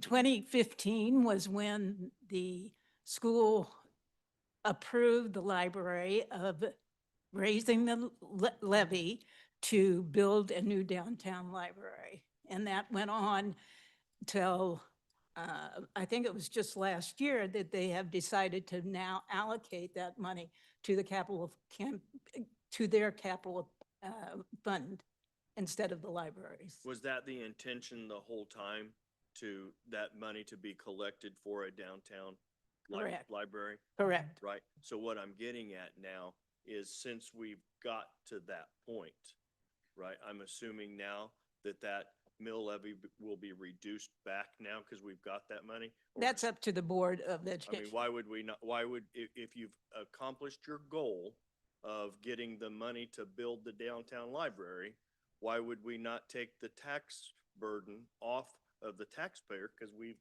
got I think- exactly what we, I can't speak for the school board, but I would think that would be something they'd want to do. I would sure hope that they would do Yeah. that.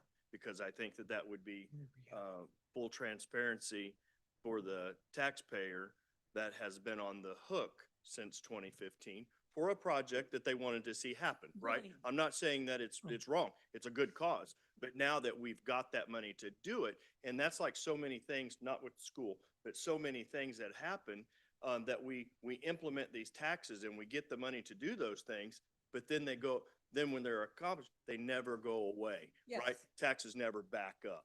Yep. Right? So here's an opportunity, in my opinion, for the school board to reduce the mill levy, because in your guys' numbers, you're $2 million to the good on this project, right? So I couldn't see any reason at all that the mill levy should not be reduced. Well, Commissioner Stites, I had a question to piggyback off of what you're saying. First of all, they don't represent the Board of Education, and so this really is a question for the Board of Ed. But on your sheet here, it shows that the demolition and to rebuild is 53.5 to 56 million. Look at the next page. Next page. Oh. Yeah. That was the first presentation we did to the board. And then we went back. and Oh, spent you some more- reduced the square we- footage? We looked at, that's where we pulled the administration out of the current building and moved it to Parker. And so we're gonna do renovation to a building that's in pretty good shape. So supposed to be- Parker is not a temporary, it No. is a permanent now? It's a permanent location Mm. for their administration, and bonus, it's gonna be a branch library in a community that's underserved. Okay, great. Okay. Thank you, And Commissioner that Stites, for that letting me know. answers my question. All I'm looking for is just, taxpayers that have footed the bill for this project. We got the money that's needed for it. Now now, in my opinion, if I was a school board member, which I'm not, but I would like to see those taxes backed off because we've accomplished our goal, and not just continue to tax and build another $55 million pot of, or $48 million pot of money to figure out where it goes. If there was another project, I get it, but we've accomplished our goal. Thank you. Commissioner Davis. Be very quick. Do we know what the operating costs or what the ongoing cost will be after the two locations are built I do out? not have those numbers, but I know Laura Pellegrino's been looking at all of that. The building is gonna be a little bit bigger, but it's also gonna be way more energy efficient. The current building is kind of an energy hog because the exterior walls are not insulated. So the new building will be more energy efficient. There's gonna be staffing costs and everything associated with it.